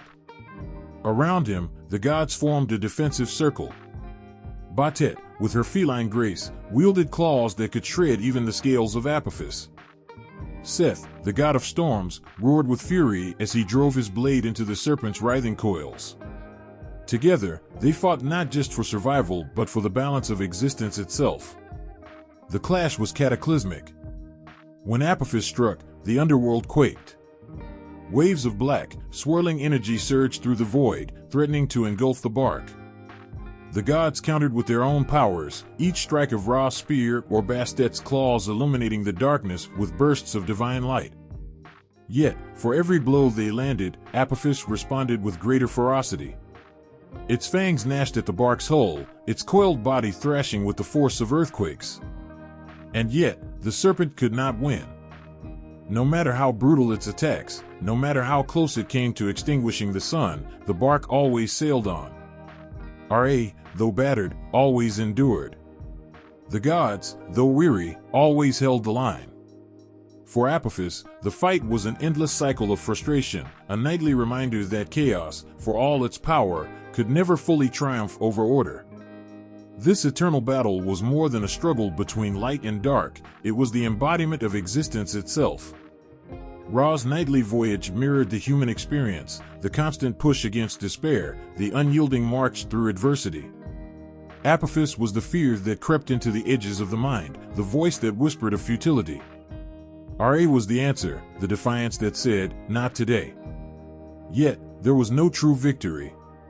Each dawn was only a reprieve, a temporary reprieve from the chaos that lingered just beyond the horizon. Ra's light would rise again, triumphant, but Apophis would wait. It always waited, a reminder that chaos is not something to be defeated but something to be held at bay, one battle at a time. The gods knew this. They knew that their fight was not a path to resolution but an endless struggle. Yet, they fought on. They fought because to stop, to surrender, would mean the end of everything. It was a battle that defined their purpose, their very existence. And so, as the bark finally emerged from the underworld and the first rays of dawn broke over the horizon, the world exhaled. The cycle was complete. For now, the serpent was vanquished, banished back into the void. The people of Egypt would wake to another day, their lives untouched by the horrors of the underworld. But somewhere, in the depths of chaos, Apophis stirred, coiling itself for another strike. The sun rose, bright and unyielding. But the night would come again, and with it, the serpent. And Ra, steadfast as ever, would be there to meet it. In the beginning, there was order, and there was chaos. Between them, a fragile balance gave rise to existence itself. From the swirling void of formless nothingness, Apophis emerged, a creature born not of creation but of defiance, a living embodiment of chaos and destruction. Apophis was not merely a serpent, it was chaos given form, an ancient, sprawling force that thrived on the absence of light and the dissolution of all that stood for life, structure, and meaning. Its very presence rippled through the cosmos, a reminder that chaos is always waiting, just beneath the surface. Apophis was vast beyond comprehension, a serpent so massive that it seemed to stretch endlessly. Its scales were like shards of obsidian, black and unyielding, gleaming faintly with an unnatural light. Each movement of its colossal body was accompanied by an oppressive silence, the kind that pressed against the soul and whispered of things better left unspoken. Its eyes, glowing crimson pools of malice, seemed to pierce through the veil of existence, seeing not just the physical but the vulnerabilities of the spirit itself. Apophis was chaos, but not the creative kind that spurred innovation or transformation. No, this was the chaos that unmade, the void that consumed without giving back. It was a force that did not negotiate, did not compromise. It sought only the obliteration of light and the endless reign of darkness. Its existence was an affront to all that Ra, the sun god, represented: order, stability, and the perpetual cycle of life. The serpent's enmity with Ra was inevitable, a clash written into the fabric of the universe itself. As the sun descended each evening, marking the transition from day to night, Ra's solar bark entered the underworld. There, in the shadowed depths, Apophis waited. It did not simply attack out of instinct or hunger. Its assault was purposeful, relentless, fueled by an eternal hatred for the sun and all it stood for. Each night, as Ra and his divine entourage navigated the treacherous waters of the underworld, they faced the serpent's wrath. Apophis's attacks were not merely physical, they were cosmic events, disruptions to the natural order. Its approach could blot out stars, silence the winds, and unsettle even the gods. The serpent lashed out with jaws that could engulf the sun, its fangs dripping with venom potent enough to unravel existence. Its hiss was a soundless vibration that resonated in the core of all living things, a reminder of their fragility. Yet, despite its overwhelming power, Apophis was not invincible. The gods aboard Ra's bark stood as sentinels of existence, armed with weapons forged from divine will. Seth, the chaotic and unpredictable god of storms, often took the forefront in battling Apophis, his volatile nature a fitting counter to the serpent's unrelenting chaos. His blade would slice through Apophis's coiling mass, each strike lighting up the dark like a storm breaking the night. But no matter how many times Apophis was defeated, it could never be destroyed. It would retreat, coiling back into the void, only to rise again the next night.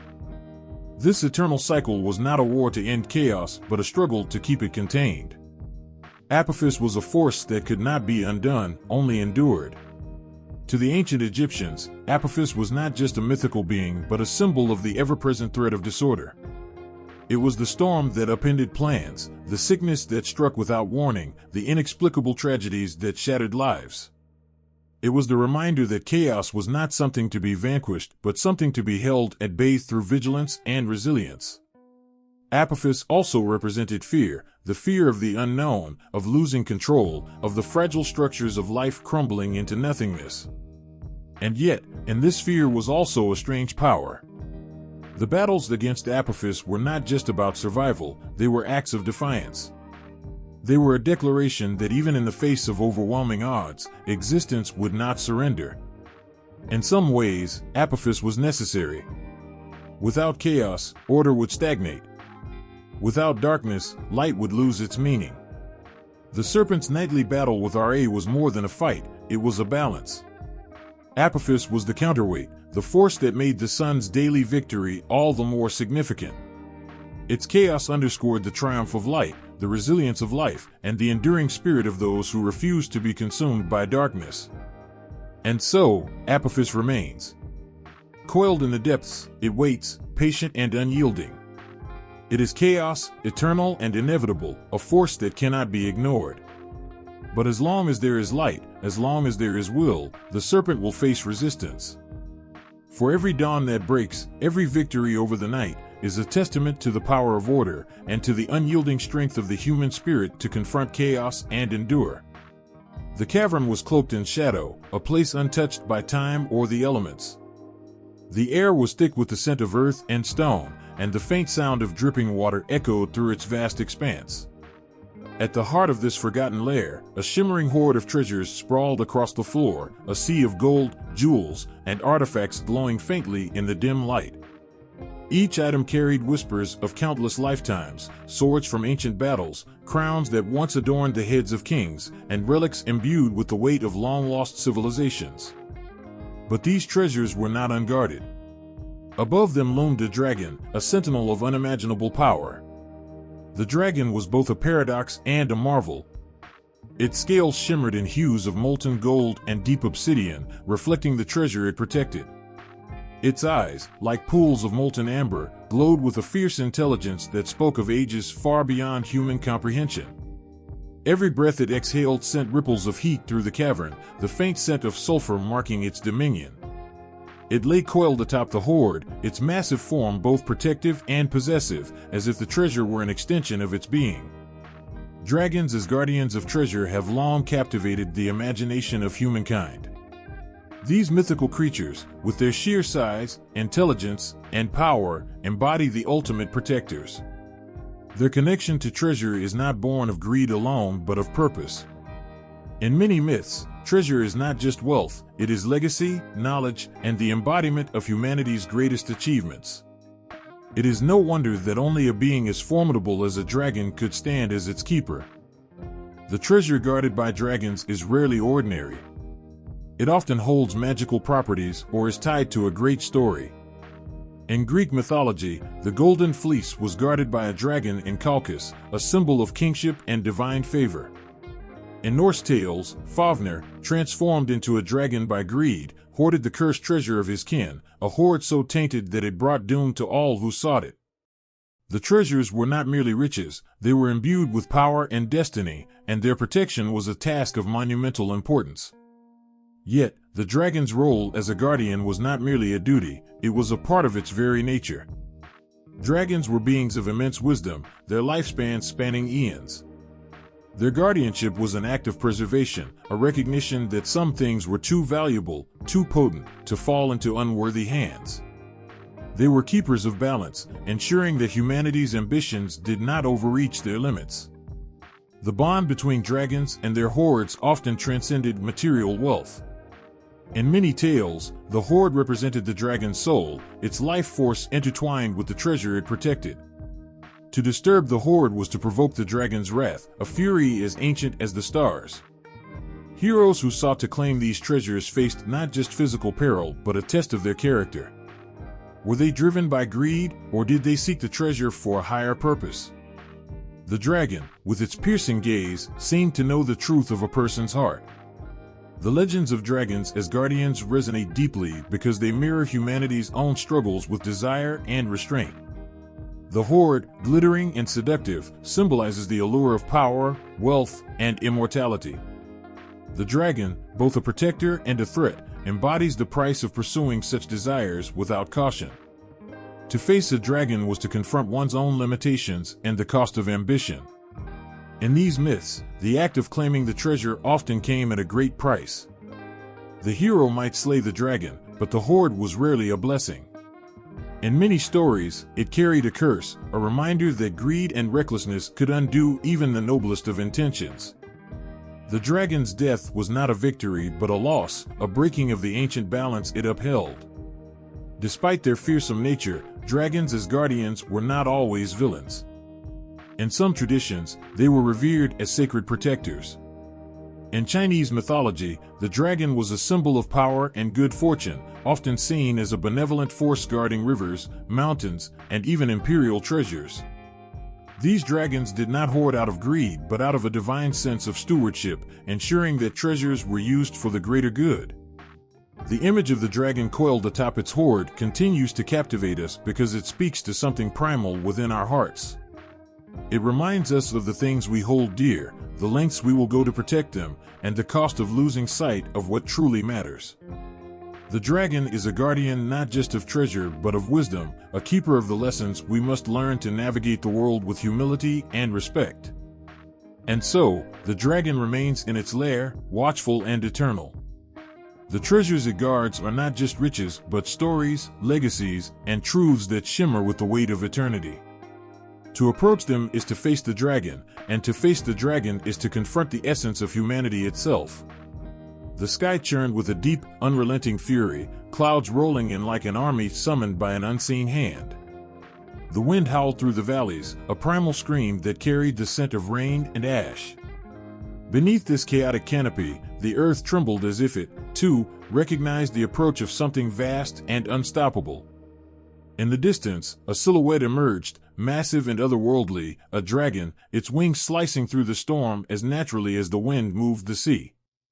This was no mere creature, it was a manifestation of nature itself, a force that could give life and take it away in the same breath.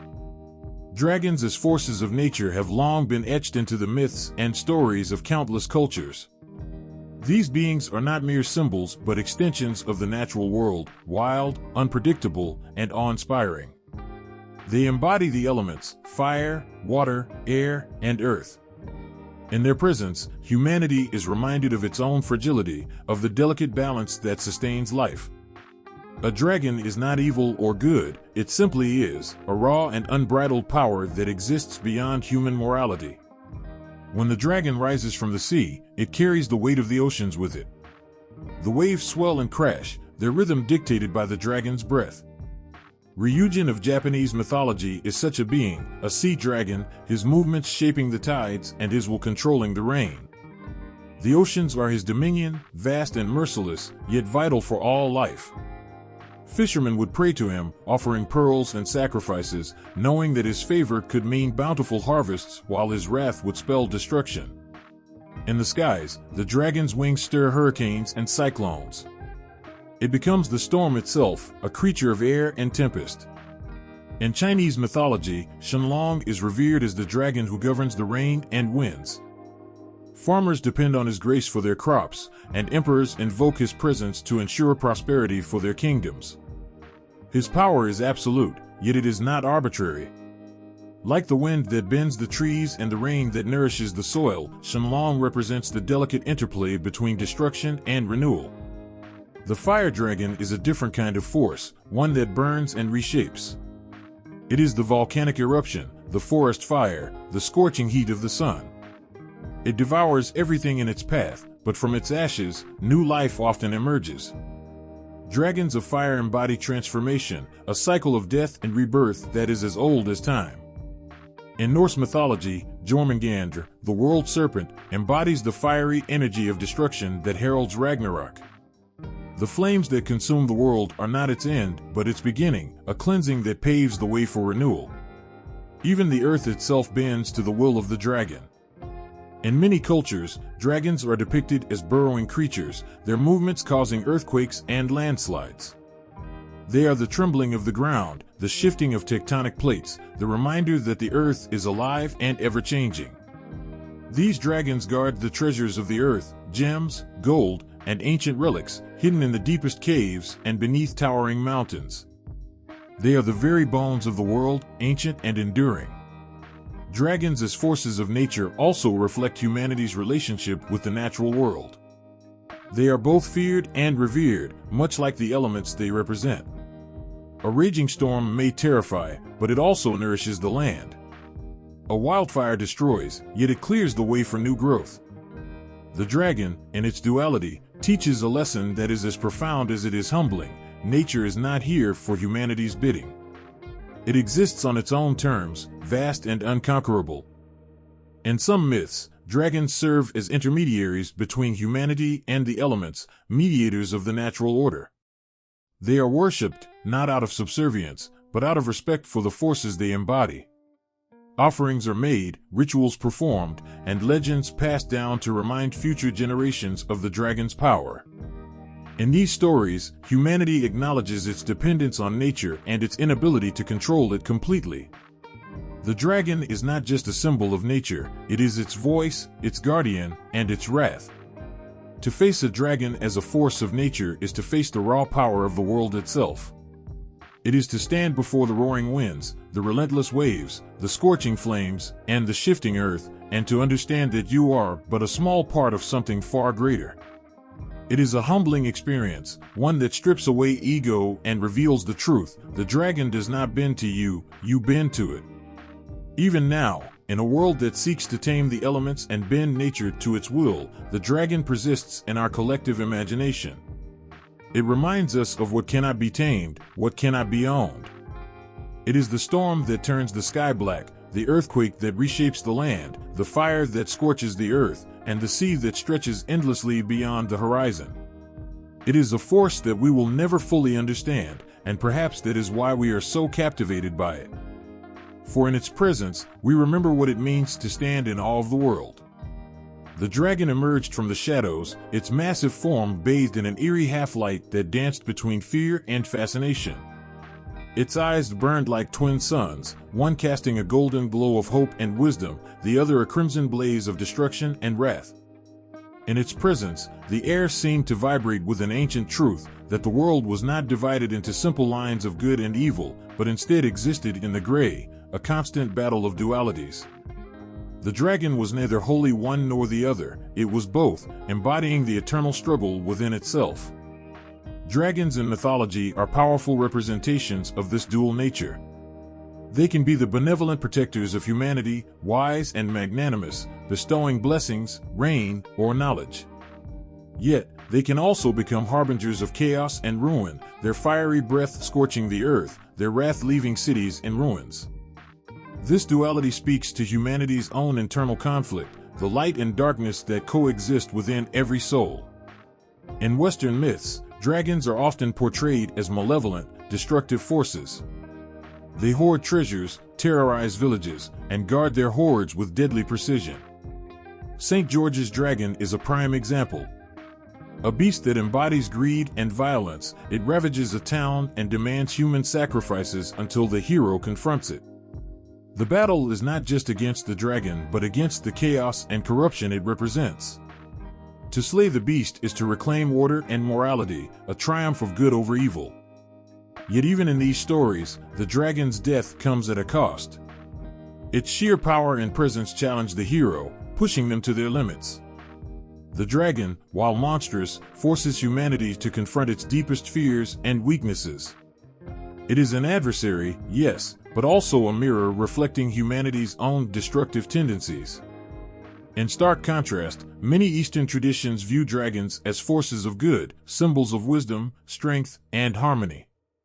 Chinese dragons, for instance, are revered as celestial beings. Shenlong, the storm-bringing dragon, is not a destroyer but a guardian of balance, governing the rains and ensuring prosperity. These dragons are celebrated, their images adorning temples and festivals, their legacy intertwined with the aspirations of humanity. They embody the ideal of using immense power responsibly and for the benefit of all. But even among Eastern dragons, the duality persists. A benevolent dragon can turn vengeful if disrespected or wronged, its fury as terrifying as its grace is magnificent. This conditional nature reminds humanity of its fragile relationship with power. A dragon's favor must be earned, and its wrath avoided, a lesson in humility and respect for forces beyond human control. The dual representation of dragons also extends into their symbolic roles. They are guardians of treasures, both literal and metaphorical. In some tales, these treasures represent material wealth, in others, they signify wisdom, spiritual enlightenment, or the secrets of the universe. To confront a dragon is to face the ultimate challenge, a test of one's worthiness. The hero's motives, whether noble or selfish, often determine whether the dragon is an ally or an adversary.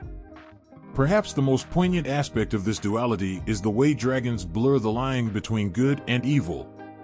In Norse mythology, Jormungandr, the world serpent, is a looming force of destruction, destined to fight Thor during Ragnarok and poison the world with its death throes. Yet, Jormungandr is also a part of the cosmic balance, its existence crucial to the cycle of creation and destruction. It is not purely malevolent, it plays its role in the grand design, a reminder that even chaos has its place. Similarly, in Hindu mythology, the serpent dragon Vritra embodies drought and chaos, an enemy of the rain god Indra. Vritra's defeat brings rain and life to the earth, a triumph of good over evil.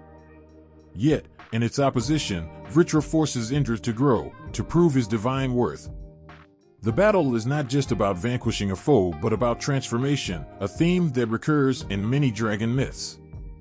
This duality resonates deeply because it mirrors the complexities of life itself. Good and evil are rarely absolute, they are fluid, shifting with perspective and circumstance. A dragon can be a monster to one culture and a deity to another, a destroyer in one story and a protector in the next. It is this ambiguity that gives dragons their timeless appeal. They are not confined to one role but embody the vast spectrum of human experience, the light, the dark, and everything in between. Even in modern interpretations, dragons retain this dual nature. They appear as wise mentors in fantasy tales, guiding heroes with their ancient knowledge, or as terrifying adversaries, testing the limits of courage and resolve. Their presence forces characters, and by extension, audiences, to grapple with their own inner struggles, to question their definitions of right and wrong. The dragon's duality also serves as a cautionary tale about power. Whether as a benevolent force or a destructive one, dragons remind us that power itself is neutral, it is how it is wielded that determines its impact. A dragon's fire can destroy or illuminate, its strength can oppress or protect. The choice, as always, lies in the hands of those who seek to control it. In the end, dragons embody the eternal dance of opposites, the yin and yang of existence. They remind us that good and evil are not static states but dynamic forces, constantly in flux. They are a testament to the complexity of the world and the human spirit, a symbol of the power that lies within us all, waiting to be wielded wisely or recklessly. The distant rumble of thunder echoed across the night sky, stirring a primal fear deep in the bones of those who dared to listen. In the blink of an eye, lightning flashed, illuminating a shadowed figure on the horizon, its massive wings stretching wide, blotting out the stars. It wasn't just a beast, it was something otherworldly, something ancient, something that had existed in the collective imagination long before humanity could even grasp the full extent of its power. A dragon. The mere thought of it sent a shiver through the heart, both thrilling and terrifying. It was a creature of myth, yes, but one that felt all too real, its presence undeniable in the deepest recesses of the human soul. For as long as stories have been told, dragons have haunted the edges of human consciousness. They are more than just creatures of legend, they are an expression of humanity's fears, desires, and dreams. These magnificent beasts represent something larger than life, transcending time and culture, a constant thread woven through the tapestry of myth and folklore. Why, then, does humanity continue to be so captivated by dragons? Why do we return to them, generation after generation, seeking them out in stories, in art, in the very fiber of our beings? Part of the fascination lies in the power they wield. Dragons are not merely animals, they are forces of nature, embodiments of fire, water, wind, and earth. They are the storm that rattles windows, the earthquake that shakes the ground beneath our feet, the fire that burns with unrelenting fury. And yet, they are not just destructive, they are also sources of life. They are the bringers of rain, the guardians of wisdom, the keepers of treasures that can change the course of destiny. In a world often shaped by chaos and the uncontrollable forces of nature, the dragon represents the duality of life itself, the balance between creation and destruction. At its core, the dragon embodies humanity's relationship with power. It is not a creature to be tamed, it is a force to be reckoned with, a reminder of our own limitations. The dragon's raw strength forces us to confront our mortality, our vulnerability, our deepest fears. Yet, it also offers something that can be harnessed. Whether it is a treasure guarded by a fire-breathing beast or a divine being that commands the elements, the dragon represents the possibility of transformation, the potential for greatness, for enlightenment, for overcoming the impossible. For many cultures, dragons are not just threats to be feared, but challenges to be faced. They are obstacles that test the worthiness of heroes, forcing them to confront their inner demons and come out stronger. In these stories, dragons are catalysts for change, not just for the heroes who fight them, but for the societies that witness their battles. The dragon is the ultimate adversary, but it is also the gateway to something greater. It is both the monster and the mentor, the destroyer and the creator. Yet, it is not only the dragon's strength that fascinates us. There is a deeper allure, a mystery that surrounds these creatures. Dragons are not just beasts, they are often seen as wise, ancient beings, possessing knowledge beyond human comprehension. They are keepers of secrets, holders of wisdom that can unlock the mysteries of the universe. This is particularly true in Eastern mythologies, where dragons like Ryujin or Shenlong are revered as divine creatures, guardians of the natural order and custodians of rain, wind, and wisdom. In these stories, the dragon is more than just a creature, it is a teacher, a guide, a presence that brings balance to the world. Perhaps it is this dual nature that makes dragons so endlessly captivating. They are both terrifying and alluring, dangerous yet wise. They are the embodiment of our most primal instincts and our highest aspirations, a paradox that draws us in and leaves us wanting more. When we encounter a dragon in a story, we are forced to question everything we thought we knew about power, fear, and strength. The dragon challenges us to confront our own inner monsters, to understand the darkness within us all, and to find the courage to face it head-on. Beyond the realms of myth, dragons have become symbols in our everyday lives, representing everything from national identity to personal ambition. The Chinese dragon is an emblem of strength, good fortune, and prosperity, while the Welsh dragon symbolizes the nation's fierce independence and determination. In modern fantasy, dragons continue to captivate our imagination, not as mere monsters, but as complex characters with motives, desires, and even emotions. They are no longer just the villains to be defeated, but the wise mentors, the misunderstood outcasts, the protectors of the weak, and the rulers of kingdoms. In these modern interpretations, we see a shift in how we view the dragon. It is no longer purely an external force to be feared and conquered. It has become a reflection of ourselves, a mirror that forces us to confront our own desires, fears, and ambitions. The dragon no longer exists solely in the realm of myth and legend. It is alive in our hearts and minds, a symbol of the eternal struggle for balance and understanding in an ever-changing world. Humanity's fascination with dragons speaks to our deepest longings, to be more than we are, to transcend the limitations of our mortal existence, to wield power and wisdom in ways that defy comprehension. We are drawn to dragons because, in some ways, they embody all that we aspire to be. They are the fire within us, the desire to conquer, to create, to transcend, and to destroy. And in their presence, we are reminded of our own potential, our own darkness, and the incredible journey that lies ahead of us, if only we have the courage to face it. In the dim glow of the television screen, a colossal figure looms over the landscape, its wings cutting through the night like an unstoppable force. The dragon, fierce and majestic, lets out a roar that reverberates through the very air itself, its eyes glowing with an ancient, almost sentient light. As the camera zooms in, it becomes clear that this creature is no mere monster. It is a being of immense power, complex emotions, and unyielding purpose. The dragon, once a symbol of myth and legend, has now been redefined for a new era. In modern media, dragons have taken on new layers, evolving far beyond their ancient, mythical roots. They are no longer just the fiery beasts of old, lurking in the depths of caves, guarding treasure or challenging heroes. They have become nuanced characters in their own right, their stories a blend of adventure, introspection, and wonder. They are no longer merely symbols of destruction or guardians of wealth. They have become symbols of freedom, strength, wisdom, and, sometimes, redemption. Perhaps the most iconic modern representation of dragons in media comes from the Game of Thrones series, where the dragons, Drogon, Rhaegal, and Viserion, are central to the story's plot, power struggles, and the fate of the Seven Kingdoms. These dragons are far from simple beasts. They are characters with personalities, able to form deep bonds with their human counterparts. Drogon, in particular, is a creature of instinct and fire, fiercely loyal to Daenerys Targaryen, his mother, yet wild and untamable.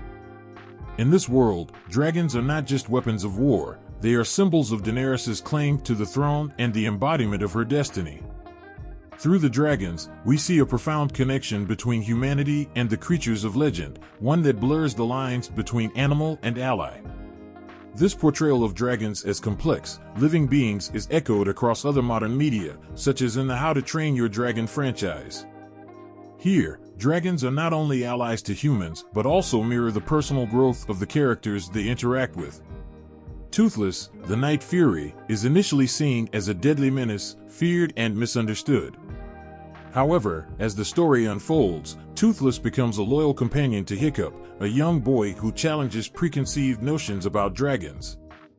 In How to Train Your Dragon, dragons are portrayed as individuals with their own needs, desires, and emotions. The relationship between dragons and humans becomes a central theme, teaching lessons of empathy, acceptance, and understanding. Even in video games, dragons have evolved from simple antagonists to complex entities. In The Elder Scrolls V, Skyrim, for instance, dragons are both enemies and powerful allies, integral to the game's narrative and mechanics. The player's interaction with dragons goes beyond mere battle.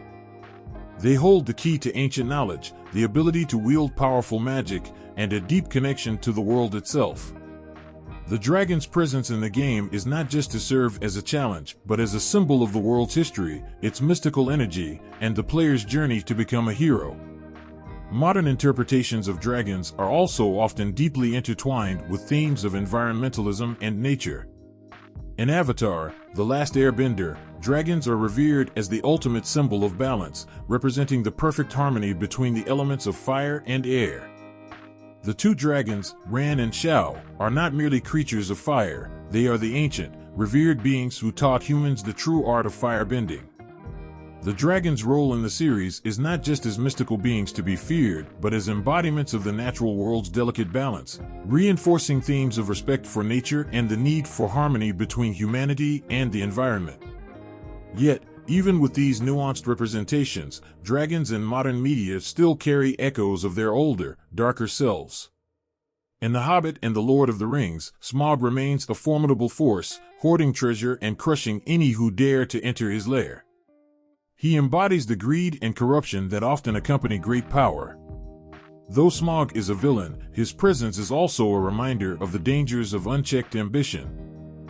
He is a dragon who has transcended the role of mere antagonist and is a symbol of the destructive power of greed and the consequences it has on the world around him.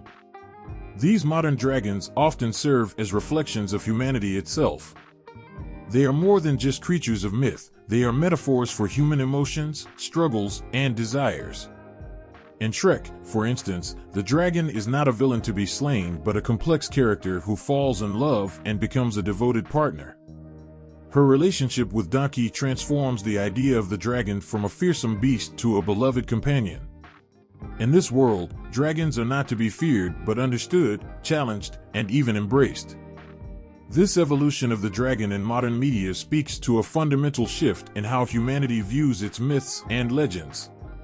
No longer are dragons simply mythical creatures to be destroyed or hoarded, they are beings of depth, of conflict, and of meaning. They represent the raw power of nature, the complexities of life, and the ongoing struggle for balance.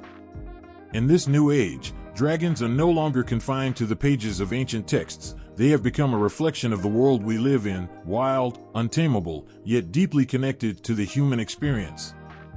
As we continue to explore dragons in modern media, one thing remains clear: they are far from finished. The dragon's allure is eternal, its mysteries ever-present, and its place in our stories as vital as it ever was. Whether they are the fierce protectors of kingdoms, the misunderstood outcasts seeking redemption, or the wise mentors guiding heroes to greatness, dragons continue to captivate our hearts and imaginations. They remind us of the power of storytelling, of the timeless nature of myths, and of the enduring spirit of adventure that lives within all of us. In the stillness of the night, a flash of light bursts across the horizon, illuminating a shadow that stretches high into the heavens. The earth rumbles as the roar of a dragon shakes the very ground, calling forth memories of ancient legends long buried in the depths of time. It's a sound that stirs something deep within the soul, a primal recognition of a force far beyond human understanding. And yet, this creature of myth, this symbol of power and chaos, is not just relegated to the pages of history. It is alive, pulsing through modern culture, reborn in ways that both surprise and captivate.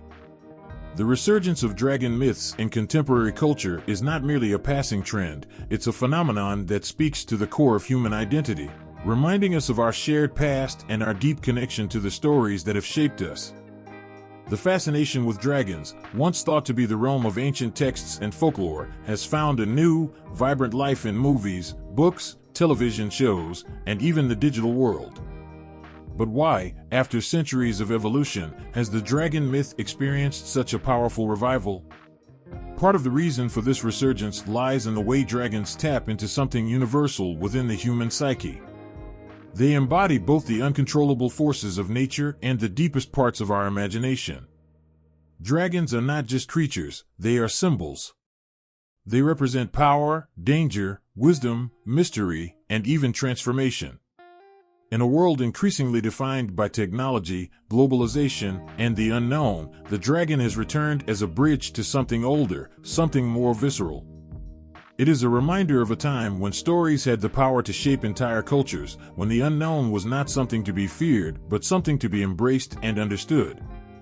One of the most striking examples of this cultural resurgence can be found in the massive success of franchises like Game of Thrones and How to Train Your Dragon. In these stories, dragons are not just static relics of the past, they are living, breathing characters with personalities, emotions, and motives. In Game of Thrones, Daenerys Targaryen's bond with her dragons reflects the complex relationship between power and responsibility. Her dragons are not simply weapons of mass destruction, they are extensions of her will, a living connection to her heritage and her claim to the throne. They symbolized both the promise and the burden of leadership, and their presence in the series challenges the characters and the audience to reckon with the consequences of unchecked power. Similarly, How to Train Your Dragon presents a more intimate, yet equally profound exploration of the dragon-human relationship. In this world, dragons are not enemies to be slain, but partners to be understood. The journey of Hiccup and Toothless represents not only personal growth, but a shift in perception, where the dragon is no longer feared as a force of destruction but embraced as a companion, a being with its own thoughts and emotions. The evolution of the dragon from monster to friend mirrors the changing attitudes toward nature, animals, and the unknown. It's a recognition that fear and misunderstanding can be overcome by empathy and communication, a theme that resonates deeply in our modern world. The resurgence of dragon myths is also evident in the world of video games. In games like Skyrim, The Elder Scrolls, and Dragon Age, dragons are not only fearsome creatures to be fought but are integral to the storyline, acting as forces of nature and symbols of ancient power. These dragons are woven into the very fabric of the game's universe, often acting as catalysts for the player's journey or challenges that test their courage and skill. Players don't simply encounter dragons as obstacles, they interact with them, seeking to understand their role in the world. This shift in how dragons are portrayed reflects a larger cultural trend. We no longer view these mythical creatures as just threats to be conquered, but as symbols of the past that must be understood and respected. In addition, dragons have become an increasingly popular symbol in art, literature, and pop culture. From tattoo designs to video game lore to animated series, the dragon has found a place in the hearts and minds of people around the world. They are symbols of personal strength, resilience, and freedom, qualities that are highly valued in today's culture. Whether depicted as powerful protectors, misunderstood outcasts, or noble creatures, dragons continue to captivate our imaginations, allowing us to project our own hopes, fears, and desires onto them. The rise of fantasy literature and films has played a pivotal role in the resurgence of dragons in contemporary culture. The Lord of the Rings trilogy and The Hobbit reignited the fascination with dragons, with Smaug becoming one of the most iconic dragons in modern media. His hoard, his fiery breath, and his cunning intelligence are all hallmarks of the dragon as both a threat and a symbol of wealth and power. But Smaug is not just a mindless monster, he is a creature driven by greed, a tragic figure whose lust for treasure ultimately leads to his downfall. The modern portrayal of dragons, as seen in The Hobbit, asks us to reflect on our own desires and the consequences of unbridled ambition. Dragons also carry a deep, spiritual significance in many cultures, and their resurgence speaks to a longing for connection with the natural world and the mystical forces that govern it.